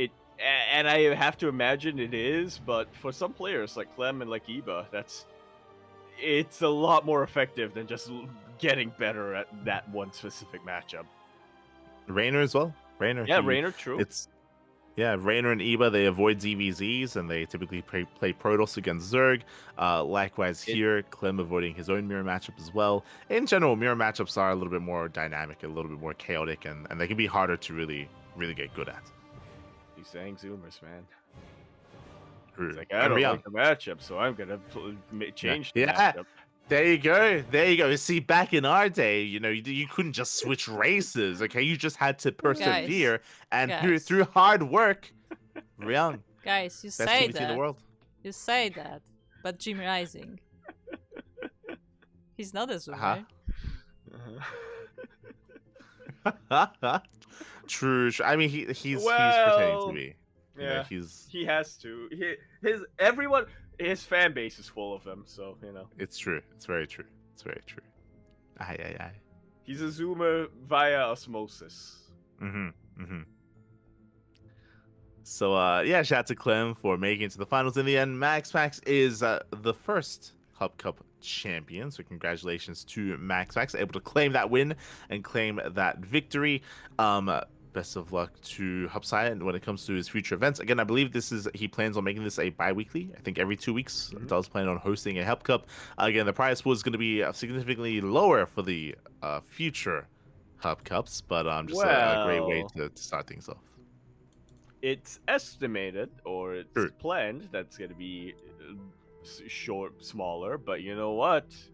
You want to keep this going, you too, viewer. I'm not prepared for this. I don't know what to plug. I don't know where the link is. The Maturino link. Maturino Hub Cup. You can probably figure it out from there. Yeah. Keep an eye out for that Maturino page. So you can help support the next tournament. Up next, we have the Wardy TV Monday number 13. We did have some upsets here. Not gonna lie, coming into this, we had some heavy Korean and European representation. But this time there was not a Clem versus MaxPax rematch. No, there wasn't. Hero taking out Clem here, 2-1. Preventing that rematch and then having a very close series against MaxPax as well. I mean, I'm just looking at Hero's run through here, and he generally won until he got to the finals, but those are some very close games or series. Yeah, I mean, every series that Hero competed in went to the ace match. Every single one, against Estrella, against Ryung, against Clem, and against MaxPax as well. So Hero, he really had to work for that run towards those finals. Meanwhile, MaxPax as well. I mean, I was saying Hero, but even MaxPax, ace match every series against Goblin, against Classic, against Dark, and against Hero. Yeah. Yeah, a lot of ace matches here, a lot of competition at this level of play. Oh yeah, without a doubt. Plus, I think a lot of our players were like, starving for more Monday tournaments, because that was a little bit. Wardy, he took a little bit of a break with the Monday tournaments, just to go to Home Story Cup, and then of course we weren't really sure if he was gonna commit to a December series, because of course we also had the Colaris Steadfast Cup that unfortunately had to be put on hiatus just due to lack of resources there. So we were speculating. We were thinking, if Wardy, he did say that he was planning to do them out until December, so we're not expecting it, but it will be a cool surprise. And yeah, we were very pleasantly surprised when over the weekend he did announce that the Wardy Mondays, they are going to be continuing in December. Yeah, they're continuing through to December, and it was just a really, really clutch tournament in general. It does feel like, especially with the changes in PvP, Max Packs does feel more mortal in PvP. I mean, hey, again, we've been seeing players like Goblin, Classic Hero. Even if you remember the last tournament, Mana as well also forced Max Packs to the ace match. So again, there's definitely been a lot more competition in that. The reason for that is, of course, the removal of the NG overcharge. Because of that, and because of Max Packs' greedy opener. Yeah, because of the removal of the shield battery overcharge. Because of that, Max Packs, because he usually goes for something more of a greedy opener, specifically in PvP, now it's a little bit more difficult to get away with that sort of thing. So we've been seeing kind of like a shift in the meta a little bit. Likewise, I mentioned before, if you remember, Hero has also been going for that same opener as well. So we've been seeing more mirrored builds. One of the games that Hero did defeat Max Packs in was Phoenix Wars. So like that's of course something that's being embraced a little bit more as well. So yeah, it's been really cool to see. No, that's Strap. Never mind. Trap, yeah. Close enough. Korean Protoss, Korean Protoss. That's fine. I get 100 anchor letters from Gemini. Oh no, not like this. But congratulations to Max Max. Shout out to Hero for bringing down Clem and forcing Max Max to the ace match. Really good run by Hero, considering he also won KSL this week. Hero has been looking very strong, very good. Likewise, I want to give a special shout out to Alaser, because Alaser also forced the ace match out of Dark. And I'll be honest, Alaser almost 2-0'd Dark. He almost 2-0'd him. We were fortunate enough to cast that series, and it was very close, very clutch.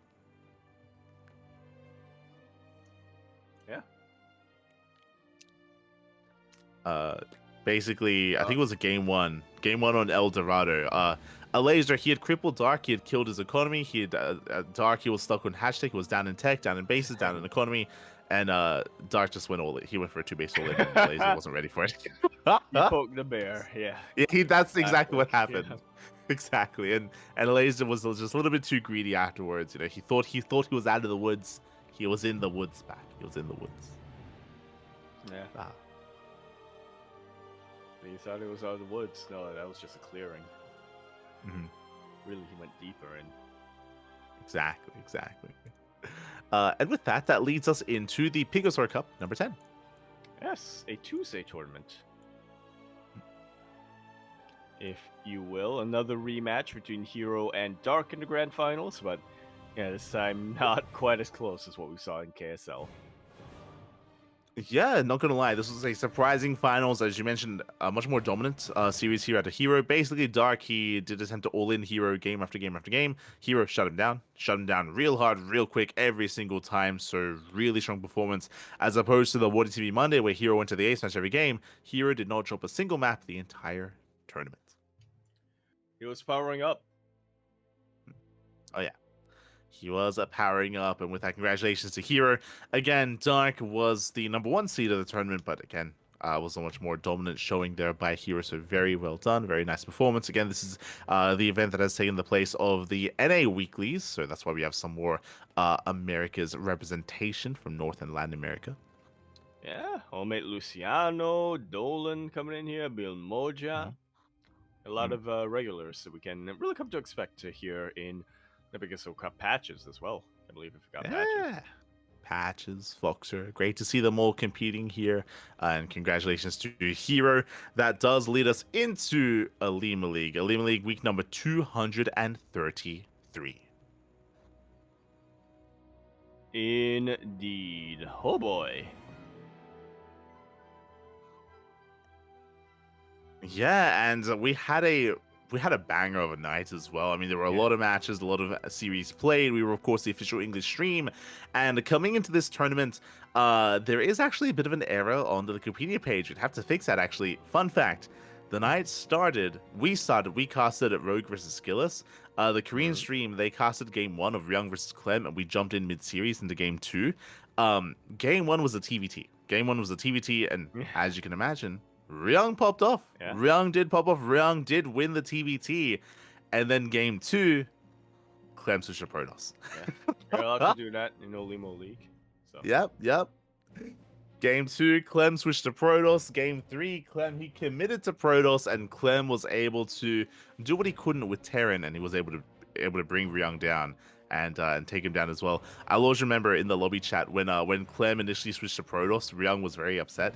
He was very sad. He was like, "What? Protoss? TT." oh no. Smurge.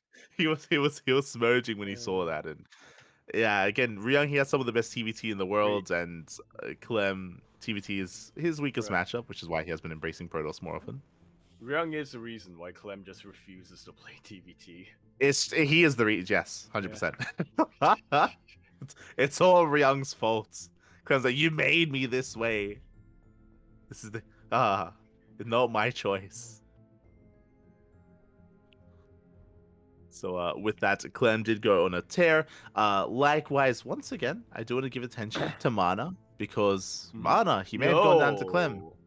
Took down Max Angel. He did. Close series going on over there, nonetheless. Yeah. But still, very impressive result. Estrella, was the I guess still is. Yeah, I guess we have to admit he still is the best player in North America. And we'll see in a couple of months. But yeah, Estrella, absolutely a top player, one of the absolute best Protoss players. I would say top 6. Okay, maybe that's a little bit of a stretch. But yeah, definitely one of the top Protoss players in the world in general, and without a doubt the best North American player. For Mana to come in, old man Mana to come in and just take him out, even though it went to the ace match, that's something has been reinvigorated in Mana recently. It's got that, what's it called, the second win, when you get to a certain age. Yeah. It's like the midlife crisis. Is that what you're going for? Potentially? Potentially, but yeah, he does have that second win, right? Like, we've been taking note of Mana, right? He was able to force Max to the ace smash. He took down Cristiano multiple times. Here he's taking down Estrella. Something that I will say is that a lot of these have been PvPs. So Mana has been flexing specifically that matchup, and he's been looking very strong in that matchup as well. But yeah, it's been impressive. Yeah, definitely. Can't wait to see more. For sure. That does lead us into the lower portion of the bracket. Hero made it all the way to the finals, of course, took down Oliveira, took down Björn in PvTs. Dang. And he had a very close series against Trigger. Very close.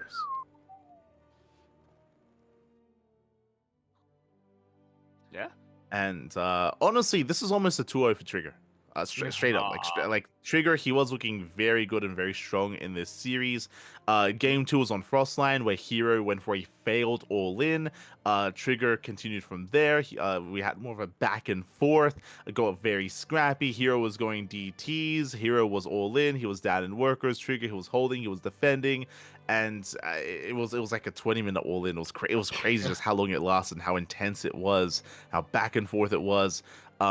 Trigger, he was making some mistakes, and Trigger did admit that he was nervous. He was streaming his POV at the time, and he was saying that he was just really nervous playing against Hero, just because like he was ahead, and he knew that he was ahead as well. And in the end, Hero did barely bring it back on Frostline. So congratulations to Hero. After that, game 3 was a lot more straightforward, I'll be honest, in favor of Hero. But yeah, true. It was the opposite. Trigger tried to all in here, and it did not work. It did not work at all. But yeah, it was a very close series, and Trigger's been looking really strong as of late. And I mean, even to make it to the semifinals is an achievement here for Trigger, and that led us into the grand finals, which was more of a dominant showing by Clem. Yeah. Clem did to Hero what he did not do to Trap. Swept him. And swoop. Whoop. Yeah. Did bring Hero down. So congratulations to Clem. Shout out to Hero for second place, Trap for third and fourth. Likewise to Trigger as well. They had very good performances. And that leads us into the Sparkling Tuna Cup number 76. Yes, indeed. A little bit of a special edition of Sparkling Tuna Cup. You can see that there wasn't quite as many participants as we're used to, but of course, And so I guess we did have to adjust a little bit, the schedule a little bit to accommodate for Masters Coliseum. So Yes, that is the PSA. Sparkling Tuna Cup is no longer on Sundays. Now it is in the middle of the week instead, which is a bit of a give and take. Like on the one hand, it's a free day, where there isn't another big event happening, so players could otherwise be available. But at the same time, it's not the weekend, right? Weekend is more prime time for a lot of these tournaments. But as you said, Master Coliseum does take up that time slot, so we can't quite run it at the same time. Well, we could, but we just have to resign ourselves to having 0 signups. For sure. So that is why we have moved Sparkling Tuna Cup to the middle of the week instead of the weekend, just as a PSA, at least until Masters Coliseum does conclude. Speaking of Masters Coliseum, and before I get ahead of myself, of course, congratulations to Young Yakov. Young Yakov does take the win there and did not drop a single map in the tournament. Yeah, second consecutive Sparkling Tuna Championship, and yeah, I think this is a first for him, winning the entire tournament without dropping a single map, having a perfect score throughout. Mm-hmm. Not like perfect in every single way, because he did not drop a map and he won the random raffle. Like that's as perfect as you can get. They were aligned, you know. They were. Hashtag rigged in the chat. But yeah, Nick Ratchet does claim the win in the end. And that leads us into the big event of the week that we have been going over. We can go over the groups after we go over the qualifiers, because the weekend was jam-packed full of all 4 qualifiers. Yeah. Very, very, like you said, just jam-packed, very, very condensed into one.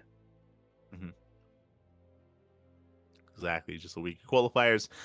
Initially, we had the Asia qualifier where we had Lancer having a deep run and, of course, qualifying in the end. Lancer went up against Coffee. Both Lancer and Coffee, they are, I would say, currently the top 2 players in China. Lancer was able to take the win in the end. As a reminder, if you're looking at these results, for all the qualifiers, they are purely best of 3s. There are no best of 5s, even the qualifying matches. Yeah. Which, I mean, looking at the score itself, I'm not too sure if that would have ended up making a difference. Lancer just went on tear that night. Yeah, did go on a tear. So Lancer was the first player to qualify for the Asia region. Asia and Southeast Asia and rest of Asia, of course, included. Asia, yeah, for sure. That led us into the Korean qualifier coming up next. Yeah, we'll just go horizontally here. I believe it was the European Americas qualifier first, but we'll just jump into the Korean qualifier anyway. We have the Korean qualifier, and this is where the smudge was real. It was after this qualifier that Trigger tweeted out, because he came so close to qualifying. He made it to the upper bracket semifinals, and he also had a chance in the 3rd place match as well. But Trigger, he barely fell short.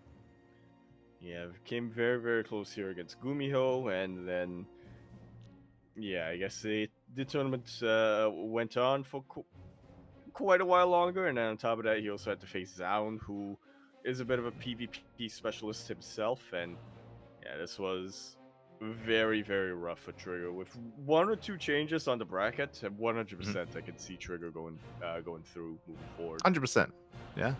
I mean, again, this is Gumiho. This is Home Story Cup champion Gumiho as well. So, not an easy opponent to face off against. Again, it was a very stacked bracket. Trigger barely did not qualify. For those who are curious as well as to why Trigger is here, Trigger is living in Korea. He's been in Korea for quite some time at this point, so that is why he is eligible to compete in the Korean qualifier. It is better for his time zone, of course. But did go down to Gumiho. Likewise, Cure brought down Ryung, Rogan, Zaun to qualify. Better for his time zone, better for ping, better for... Yeah.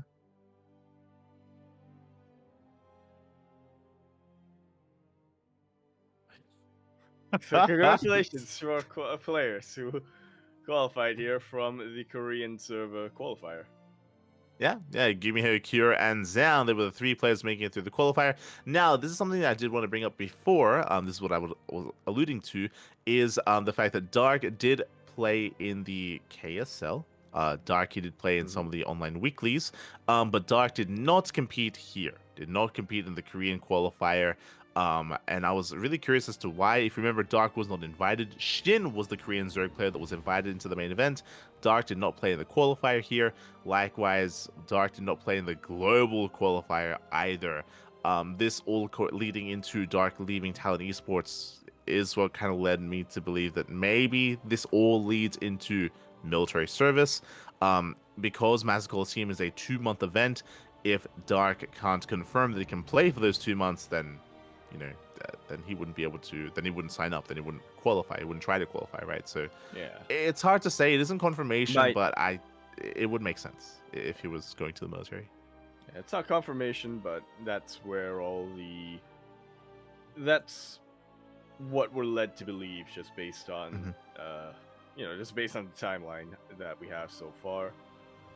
I can definitely understand not wanting to play in a qualifier if you're not 100% certain if you're going to be able to play in the main event or not. I mean, not only is it a case of it's like you rather use that time for something else, but also you don't want to be the guy who fucks up the seeding by qualifying and then not being able to play in that, and then the organizers have to go back and be like, okay, who do we invite to replace them, and how do we seed it all? Yeah, you don't want to do that to the event itself and pull out like halfway through. So yeah, right now that's at least if you're gonna be in, you stay all the way in until you're done. Exactly. You commit. Gotta commit. Yeah. You gotta commit. So we'll keep an eye out for announcements from Dark in regards to his military service, but things do it feels like they're leading in the direction that he is going soon, but we will soon find out for certain, I'm sure, given some time, as it does lead us into the European and Americas qualifier, as both regions were merged into one for this qualifier. Yeah. A little bit weird, to say the least, but I guess it does also make sense as C-Boy. They do tend to focus more on the Asian region in general, so yeah, I can get that. I can understand that.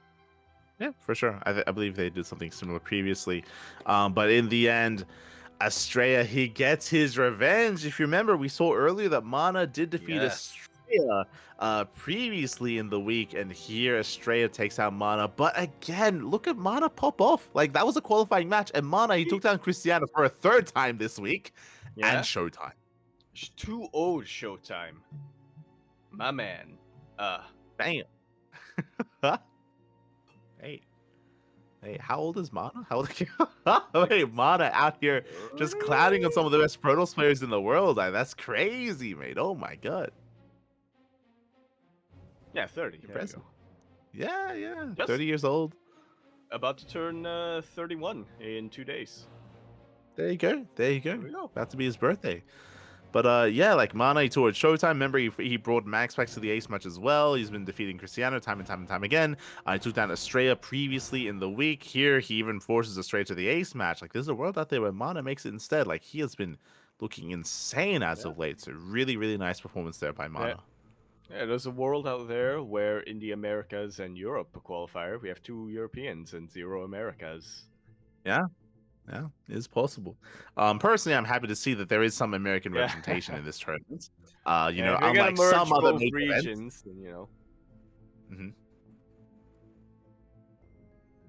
Dennis. Yeah. No NA invites. You thought people would notice. We noticed.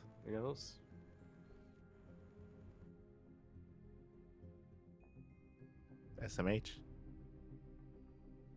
I had. But congratulations to Estrella for making it through the upper portion of the qualifier. Likewise, scrolling down, we had Lambo taking down a Big Gabe, Hero Marine. Spirit took down a Laser. Spirit took down Young Yakov, and Spirit took down Lambo. Yes, nothing but TVZs. Yeah, Spirit, he flexed his Terran versus Zerg matchup, and he looked very strong in it. Shout out to Lambo for making it as far as he did, especially considering that Lambo took down Big Gabe. That was a big win for Lambo. No pun intended. But congratulations to Spirit and Estrella for making it through into the main event. Yeah. And then scrolling over to our final qualifier, the Open Global qualifying qualifier, where Mhm. literally anyone can play and sign up and have a chance to make it all the way through. We have Rogue qualifying in a very close series against Björn. Before that, was able to take out DNS, took out Ia, and then also took out Rebellion. Yeah, very strong performance there by Rogue. Rogue also makes it through, qualifies for the main event. Scrolling down, we had Iba taking down Shameless 2-1, went down to Skillus. Likewise, Skillus also denied Trigger. Skillus was on fire, taking down Trigger, taking down Iba, and Skillus 2-0'd Solar in that final qualifying match. The villain arc, it Yeah. grows. It continues, Pappy. It continues. But that's a big one for Skillus. Like again, Skillus, he has been on that grind for quite some time, and for him to make it into the main event. Fun fact: he actually tweeted after the fact, and he gave a shout out to Clem. He said shout out to Clem for giving me the build that I used in game 2 versus Solar. Like Skillus, he used one of Clem's builds, and Skillus took Solar down. GG. Damn. Yeah. Again, I mean, Clem is the best Protoss in Europe, so for Skillus to for them to be on the same team only bodes well for Skillus, I feel. Yeah. I have to agree. For them, and then also Mana? Yo. True. True. Do you think that's part of it? Maybe. Liquid power? Yeah, like the rising, liquid raises all ships. Yeah. Yeah. So with Clem playing more Protoss, the liquid Protoss players, I'm sure they're all benefiting from that. I'm sure Clem is willing to impart some of his wisdom, his Protoss wisdom. Yeah, I would imagine that as well. I have to imagine that Cure, on the other hand, is heartbroken at this sort of events. True. He's all alone now. And then Laser is like, now you know how I feel. Yeah. They can bond a little bit. They can bond over that. But yeah, that's definitely something I didn't think of. But for sure, I'm sure Mana's been benefiting. I mean, Skillus as well did admit to that. Sola had a deep run. He was able to take down Trap and Cristiano and Jeshi. Like Sola, he was on the ZVP grind, but wasn't enough to qualify in the end. Likewise, talking about Dark not competing in certain qualifiers, Dark also did not compete in this global qualifier either. So alas, in the end, we do have our final lineup here and our final players making it into the main event. Indeed, we do. Our groups have been seeded. We have 4 groups available to us that will be played out, throughout December and January. Exactly. So in the end, once the qualifiers were done, we had 6 Protoss players making it through. That was Hero, Max, Lancer, Xian, Estrella, and Skillus as our 6 representing Protoss. For Terran, we had 6 players as well. Clem, Maru, Oliveira, Cure, Gumiho, and Spirit. And for Zerg, 4 players in Raynor, Serral, Shin, and Rogue. Yeah, perfectly balanced. There you go. Again, when it comes to the missing players that we would usually expect, Dark, but again, as we mentioned, Dark did not play in the qualifiers. Dark was not invited, and Dark, we'll see what happens with Dark in the coming weeks and coming months. Likewise, Solar came close, but Solar did fall to Skillus. So Solar was also the other player that we would expect to be here. Did not make it through the qualifier. Yeah.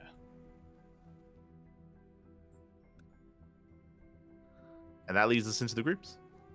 That it does. Okay, that does lead us into the groups here. We have 4 groups, and Yaku, my question becomes, as always, predictions. Okay. Group A, mate. Group A. Let's go. Okay. So I'm not sick. So I want it on the record that this is with clear with a clear mind.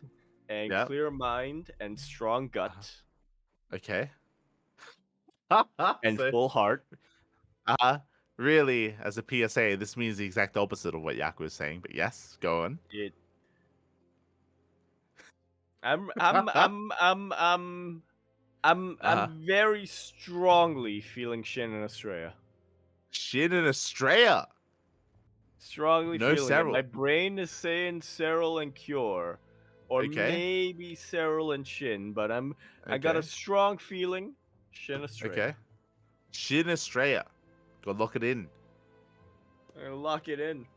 I'm gonna bet my Okay. house. Okay, you don't have a house. You don't. Oh god. All right. I'm gonna go with what the brain of Yaku was saying. And we're gonna support the brain Haha, jokes and on be you. This brain is sick. It is. It's very sick. It's unrelated to your current state of being, but yes, it's a very sick brain. Several. I feel like coming into Several and Shin, they look definitely strong. I mean, it is a really strong group. I mean, I feel like all the groups have a lot of potential. A lot of them are going to be hard to call. Cyril has to be the number one player in the group, and I feel like he should be a sure thing. When it comes to second place, I'm going to lean in favor of Shin, but only because I want to see some more Shin in the playoffs. So that's my heart speaking more than anything. The heart. Alright. Okay. Get your heart tested, I would say, for Huh? Hey, you should get your brain tested, mate. heart As we tested as we get into Group B. complications, or it's called B for brain. There you go. Which two players? 4 players. 2 of them make it out. Who makes 4 it through? players. Okay, well, I don't have faith in Rogue. Don't have faith in Rogue. Have you ever had faith in Rogue? Huh? What are we feeling? What are we feeling? I love all my Zerg players equally. I Uh-huh. don't care for Rogue. Okay. No, Max Fax obviously. Mhm. Max Fax I think is I mean he's just proven himself time and time again in the online cups over and over and over. Raynor I think has still been playing too much League of Legends. So I'm gonna say Mhm. Max Fax and Skillus. I'm gonna people underestimate Protoss. I think Clem really showed the power of Protoss, so I'm going double Protoss Group B. Yeah. There you go. Max Max Fax Fax and Skillus. Skillus. I think something you have to bear in mind is that X factor of Clem, right? Like Clem, he's coaching Yeah. Skillus. You know, he Yep. is his Ryung, if you will. You know, in the back, Yeah. imparting some wisdom and whispering sweet nothings into Skillus' ear Yeah. While he sleeps. while he sleeps. So What's that he way it saying? goes into the brain. Omelette Yeah. de fromage. God, no. With that, I would have to agree with the Max pick for sure. When it comes to the second player making it through, it's gonna be a tough one. I don't think Rogue's ZVP has been impressing me too much. We have been casting a lot of Rogue recently, and it's good, but I'm not too convinced by his ZVP. I think his ZVZ is looking quite strong. I think I do favor Rogue against Raynor. Raynor has been playing a lot of League of Legends. You're not wrong. Has been playing a lot of League of Legends, but I also know that Raynor wants to redeem himself, especially True. post Home Story Cup. He did underperform at Home Story Cup, and I'm sure he doesn't necessarily feel good about that. I'm sure he wants to make up for that as well. How do we feel against Raynor versus Protoss? Especially with Clem helping out Skillus, I think I'm gonna lean towards Max Pax and Raynor, but it's a hard one to call. My heart says Skillus, but my heart says Skillus. The brain says Raynor. Yeah. Okay. So I'm locking in. Alright. And Group C. Group C. Okay. Hear me out. Okay. There's a little bit of an elephant in the room that we talked All right.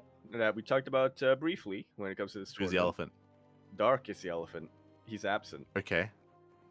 His military service is coming up, but you know what? In Dark's absence, there's one Okay. player here who he is gonna buff, and that is Lancer. of course his fellow dad, Lancer. He's making it out of Group C, number 1. Okay. Wait, who are you saying? Lancer and? Lancer and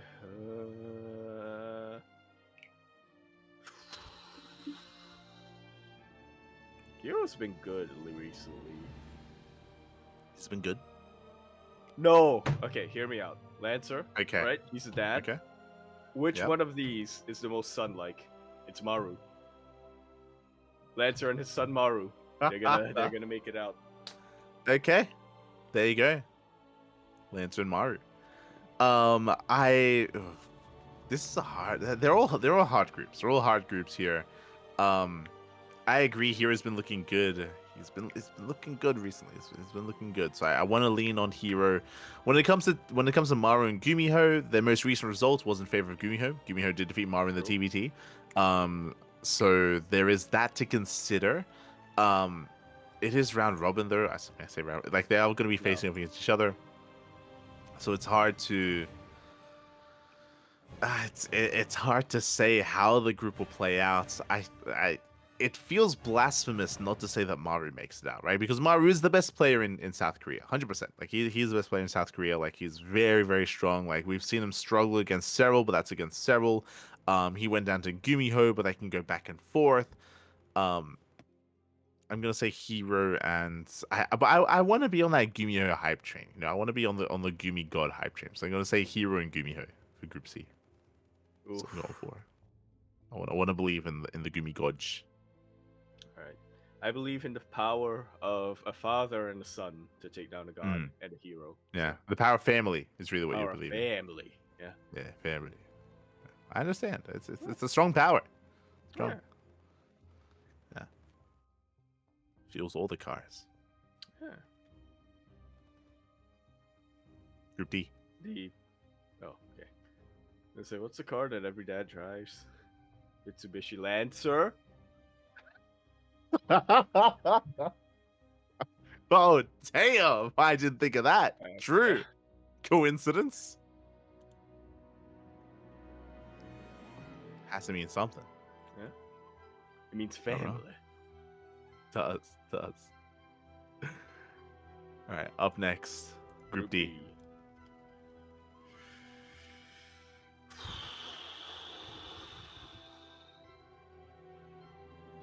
So ordinarily, I would say Zaun only has to worry about the PVT, and I think that's going to remain true. I don't think Clem wants to play a PvP. So you got to give Zaun. You got to keep in mind that Zaun only has to prepare for one matchup, but stylistically, these are all different Terran players as well. So true. And go quite a bit different. Zaun's PVT though. Generally pretty good. Yeah, it's good. 100%.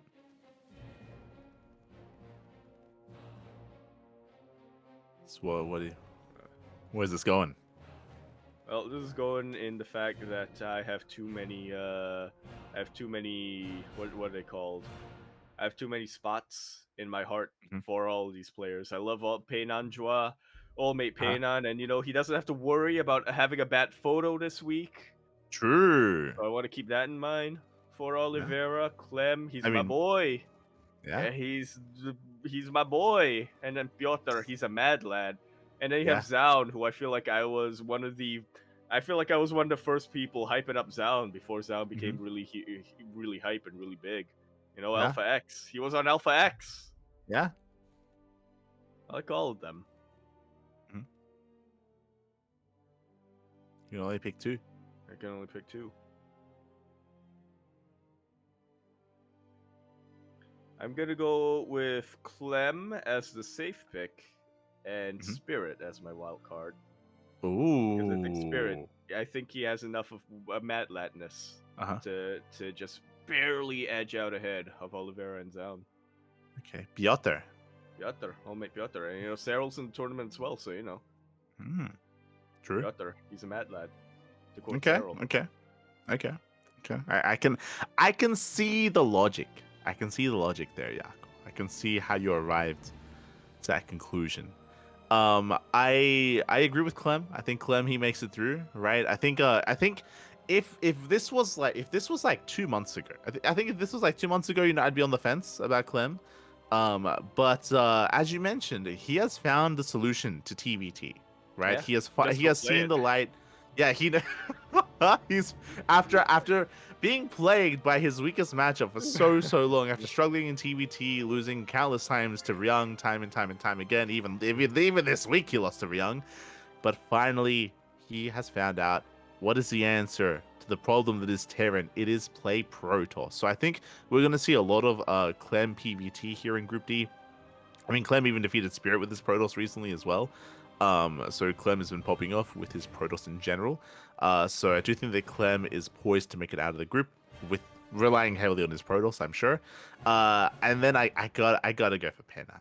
I gotta go for Penan Bappy. Okay. Like I haven't been casting much of him. I mean, in general, he has been active in show matches, but he hasn't been active in a lot of these online events. He wasn't at Home Story Cup. He wasn't in those tournaments. But we have seen week after week in the podcast just these big results in these show matches. So I've got to be on that Oliveira hype chain. I got to be there for Penan. Got to be there for.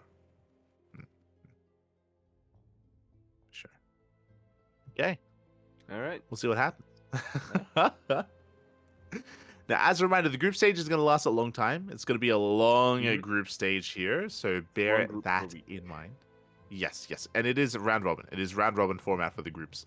So it is. That's why it takes so long to make it through not just the group stage, even the playoff bracket as well. It's double elimination, so it's going to be a long. And event. And the groups themselves are also individually split up between 2 days. Yes, so I just noticed that. 100%. So it's gonna take a while to get through all the groups. We'll keep you guys posted and updated. I'm sure we will forget what we predicted by the time the group stage ends, but we'll try to remember. We'll try to. Because I'm pretty sure Yaku, he's gonna pass out in a fever dream, wake up tomorrow, and he's not gonna remember any of this. Oh, no. But with that is going to be us wrapping up the Master Coliseum. Again, best of luck to all these competitors and players. We'll be casting this weekend. Again, every single weekend, there is going to be some Master Coliseum on the channel. We're going to be featuring it here on the CranKy Ducklings. Afterwards, we have the final event here, which was taking place, which has already begun, I should emphasize. That is the Wardy TV Christmas Invitational 2024. Indeed, which I was very disappointed to find out was not a team game tournament, but you know what? Still a hell of a way to ring in the new year. Oh yeah, for sure. A great way to bring it in. Here we do have the group stage. Yesterday was Group A, by the way, and I wasn't quite able to watch it. It is round robin.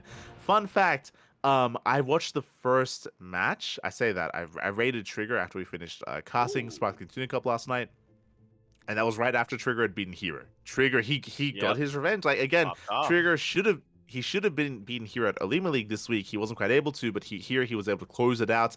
Strong start. Trigger takes down Hero. Trigger takes down Rogue 2-0. I mentioned before that Rogue's CVP has not been impressing me. It hasn't been. I mean, Rogue lost every series actually in this group. Despite that, look at that three-way tie. This was a close group. Yeah. Spirit, Trigger, and Hero, all of them winning 2 games. Winning 2 games each, losing only 1 game. 1 series. Yeah, and it came down to the map score where Trigger he did drop a map to Hero. Hero dropped a map to Spirit. Hero dropped a map to Trigger. Spirit dropped a map to Hero. Trigger dropped a map to Hero as well. Like it was a complex algorithm here when it comes to the overall map score and series score and head to head. And yeah, in the end, did go the way of Spirit and Hero. Yeah, I feel more confident in my prediction now. How did the math work out here? Hold on, I'm a little bit confused. Oh no, he lost to Spirit. Yeah. That's it. Head to head. Yeah. And also hedge math. Hedge. Yeah. So in the end, barely went the way of Spirit and Hero, but Trigger could definitely made it out. Meanwhile, looks like Group B just went live. Looks like Group B did just go live.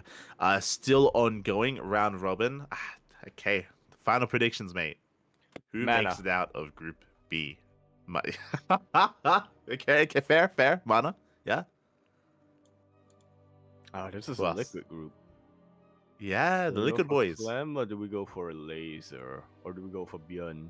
It's the wild card. Mhm. I think Björn hates Protoss enough that he Mm-hmm. can beat Mana and Clem potentially. Mhm. But it is the Liquid Boys group, so I'm gonna go Mana True. and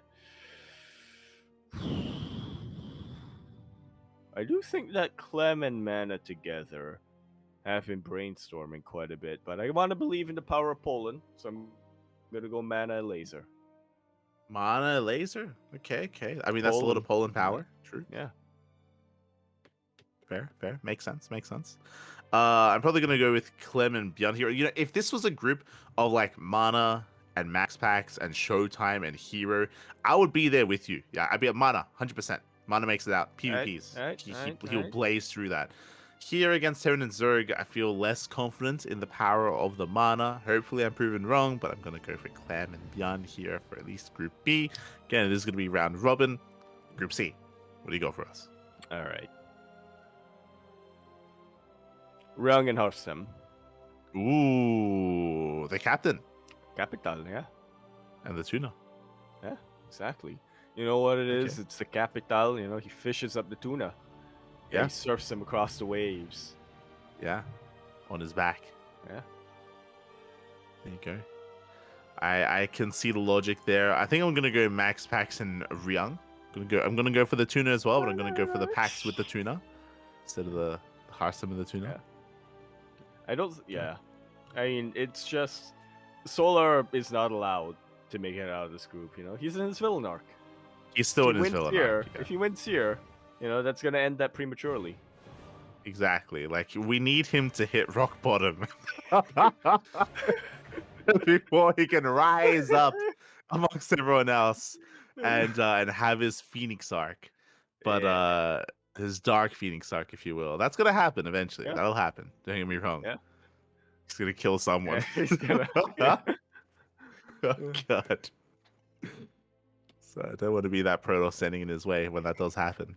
But I think Max X, of course, is in form. Ryung has been looking good. I mean, so was Harsam, so was Solar. Ryung recently, of course, making it into the playoffs of Home Story Cup as well.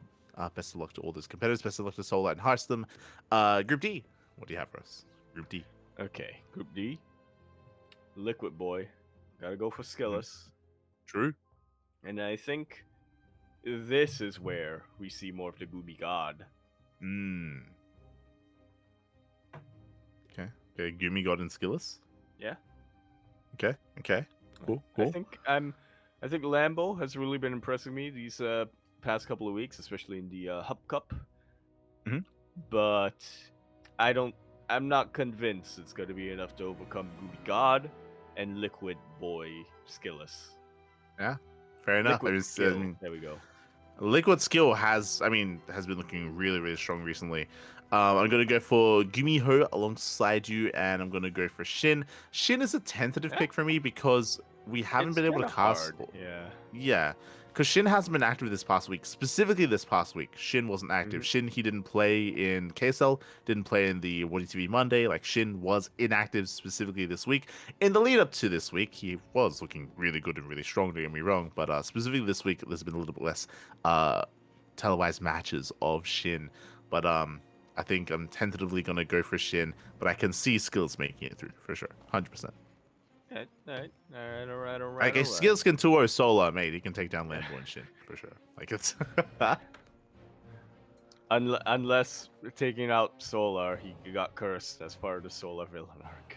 that might be possible. That might happen. I mean, it's very possible that right now, as we speak, Solar, he's calling up Shin and Lambo, and he's giving them strats. You know, he's giving them deets on Skillus as well. You know, he's telling them like, oh, you know, Skillus he's getting muscle pains on his left arm, so you want to try to like strike the left, you know, then hit the right and catch him off balance and go for the illegal move. You know, like he's I can see it. Maybe like his fan is usually behind him, but slightly to the left. So you know, if you move it to the right, it's gonna be caught off. You know, he's gonna be like, "Hang on a minute, I'm feeling really cold in my right side all of a sudden, but my left side is burning up." So he's gonna call up a laser, and he's gonna tell him to like flash like a headlight through the window, like at the right moment, Yeah. just to blind Skillus. Like is that that's mate, it's gonna get wild. Oh God. It'd be So like the with that, kebab stand right outside at the right moment, just waft in the scents, and he'll be so oh distracted. He'll be yeah, thinking about the kebab the entire time. He won't be able to focus. I'm thinking about the kebab. Oh, Yeah, you just can't resist. yeah, can't resist. There you go. So yeah, with that, that is going to be taking place over the next week. The next week is going to be the group stage, and I believe the playoff bracket will be next week instead. So we can go over the playoff bracket On for the next Christmas. podcast. Yeah, there we go. The Christmas Cup. There you go. Yeah. Otherwise, with that, that I believe is going to be wrapping up almost everything. There is still one thing left, though. One final thing to cover. That is, of course, Yaku. And if you noticed, made a tweet recently, made a post. We do have the final year, the annual Twitch recap for the CranKy Ducklings. We do. I didn't see mine yet. I mean, you haven't streamed. God. Yo, like, I haven't looked at my stats yet. Hey, yeah, you haven't been streaming. What are you talking about? God damn it. Oh yeah, Twitch recap did just drop, and we did get on the CranKy Ducklings channel a little bit of a recap of the year that's just been posted to our own to the CranKy Ducklings social medias as well, the Twitter. Yeah, exactly. Post on Twitter, Facebook, Instagram, soon to be on YouTube. I think we're waiting for the YouTube recap because I think they do their own recap as well. Once that gets released, then we're going to do both at the same time over on YouTube. But yeah, this year we had 2.86k new followers. We did do better than last year, by the way. We were able to surpass that. Likewise, we had. You said we did do better. At first I heard you say we did two better, and I was like, dang. We had two more than last year. We did surpass expectations from last year. We surpassed the growth of last year. We had 184,000 hours watched. We had 318 new subscribers, and we had almost 500. We had 495 streams this year. That's a lot of streams. That's a lot of streams. We could have bumped it up a little bit. Could have. We could have. But Could've you had know some- what? Yeah, but you know what? We were only able to do podcast or bring back podcasts when we did. So True. We missed out on some podcast potential. Likewise, I still haven't done like the Home Story Cup like group stage replay casts like that. We could have maybe squeezed in 500, but it was close. It was close. yeah. We just needed to go live for 1 hour, and then go down, and then half an hour pass or something like that. Go live for another hour, and then there we go. Yeah. There you go. Would have been there. I love our total channel emotes as well. Sorry, top channel emote was not like this. Was the platypus? Yeah. Beautiful. Very fitting. Very fitting, very fitting. If you want a more in-depth breakdown of some of our other stats for Twitch, we did post them onto our Discord channel, specifically for our subs. They were posted for them if you want more in-depth knowledge as to some of the more fun stats. Some of them we did tweet out along with this tweet as well. In total, we had 1,831 hours streamed.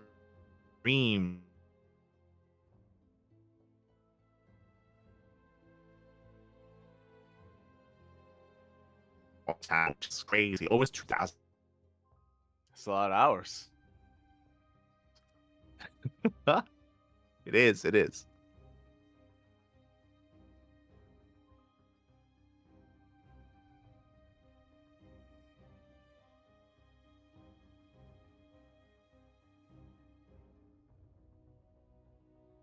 So to your Discord account than it is to sync up your Patreon to your Discord account, which is why we generally recommend doing the Twitch sub. It also allows you to have access to the emotes. But you know what? Patreon, that's a lot more customizable. You know, you got a lot more options for how much you want to spend over there. So it's like, yeah, it's you potentially. If you wanted to, you could do both. But I mean, Yeah. it's a lot of money. True. If you want to support us, you can do so via Patreon or subscribing. Up to you. Again, we were able to surpass last year's growth, which was really great to see. Another thing to bear in mind as well is that we have been, of course, streaming a lot on YouTube now as well. That also occurred this year Mhm. with YouTube streams, more recently with Facebook streams, with Cheeseadelphia streams, with Kick streams as well. We've been live on multiple platforms, trying to grow, trying to do what we can to just We bring as much content as we can to everyone. we're a little too late for Mixer, unfortunately. We were too late on that, unfortunately. We were too late. And likewise, unfortunately, we can't stream on TikTok either. We are trying to push that eventually. Something that Kura has been doing, and so far there are two very successful clips on our YouTube Shorts channel and TikTok as well. Is Kura has been clipping some moments and posting them to YouTube Shorts and to TikTok as well. They've been getting a lot of traction, which is great to see. And we will try to stay on top of that and try to grow our kind of reach that way as well. Just as a bit of heads up, we'll be trying to clip some more moments. I know clips can be quite popular, and there's the problem is that there's just so many moments to clip, and it's a lot of work and effort to go through everything and clip everything. We need to get not Darking. Erwin. We need to get Kerwin on it. We need to get Nish? not Neo. Yeah, we need to get Nish on it. We need to get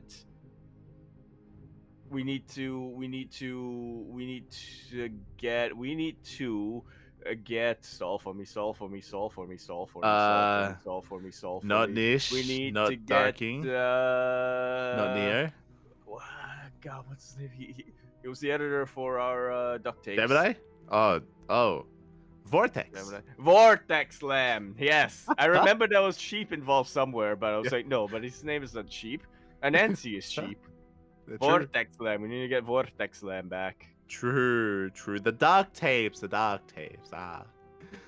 But yeah, so we're trying to work on that. That's probably going to be one of our big projects of 2025. Is more clips, more shorts, TikToks, all that stuff, to try to get our name out there. That is going to be one of the big things that we do focus on. Yeah. We gotta pitch ourselves to the Zoomers. We do. Gotta appeal to the Zoomers. The Zoomers. And the Alphas. The youth. Yeah. The kids. Kids these days. Yeah. Yes. They're not willing to tune into a stream and listen to like an hour. No. 30 seconds. Condense it down, and maybe have like something in the background. Milk. Okay. A mobile game in the background, whatchamacallit. Yeah, a cookie clicker. Cookie clicker. They didn't even know what that is. Yeah. That's too old for the Zoomers, mate. They don't know what cookie clicker is. No idea.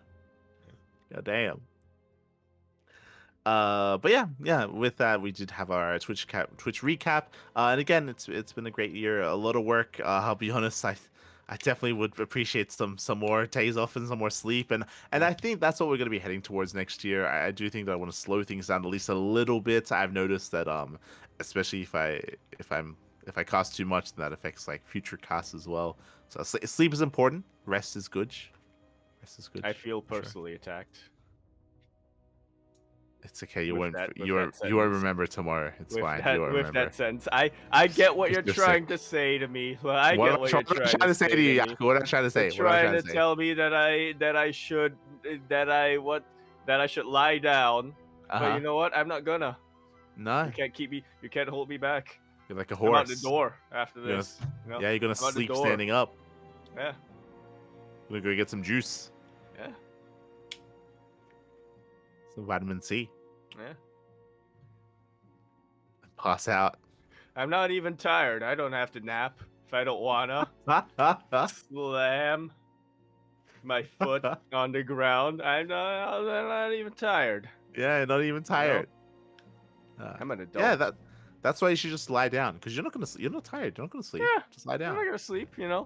I just gotta lie down. Yeah, lie down. Rest my eyes. I'm not even tired. Not even tired. Just lie down. I don't need a nap. Close your eyes. Yeah. I'm an adult. So thank you everyone who did support us Uh, here on Twitch, whether it's following us, whether it's watching us as well, taking part in the chat. Thank you, thank you. We do appreciate it. No, there's some people that have maybe tuned in and maybe encountered us for the first time as well. Welcome, welcome I'm to so all sorry. of you. Oh no, if you've stumbled upon us, we apologize. We apologize. We've been doing this for a long time, though. Again, we've been streaming, casting full time since 2020. Yep. We started focusing on competitive play in 2019, and we first went live back in 2017. And yeah, it's been what, 7 years, and Yeah. here's to another We're 7 more.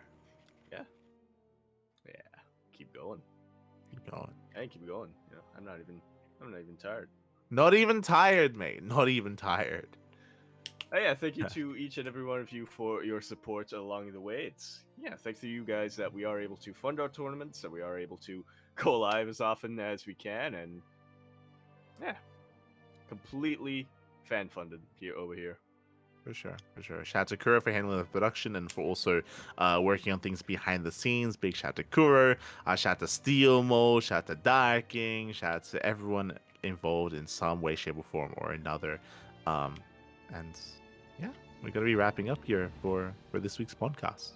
Dunge. We made it. Yaku did not pass out. Yeah. Came close. But hung in there. Yeah. I'm not even tired. Not even tired. Let's go. Yaku, we're nearing the end of the year, mate. Yes. You said you downloaded StarCraft Remastered, right? I did. Yeah? I downloaded it. I haven't set up any graphics for it or anything like that, but yeah, I think I will.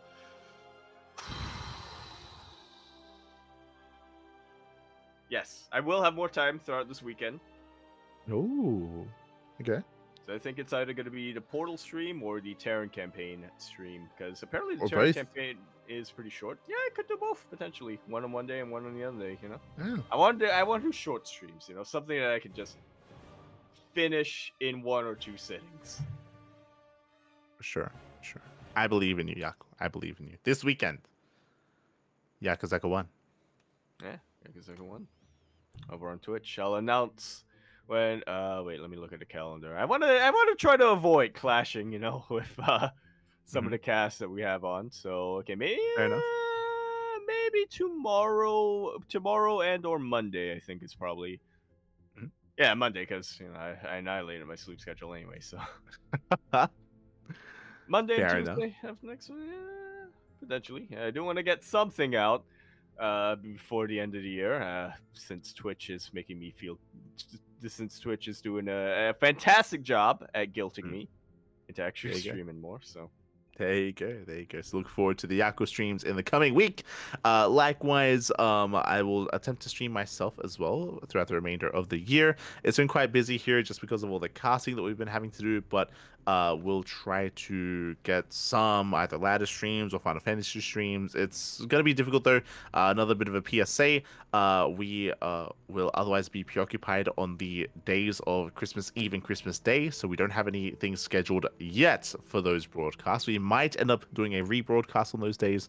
We'll try to find a solution for you.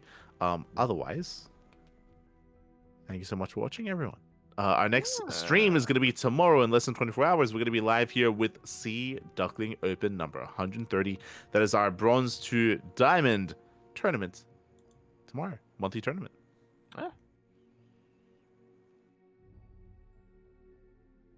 Okay.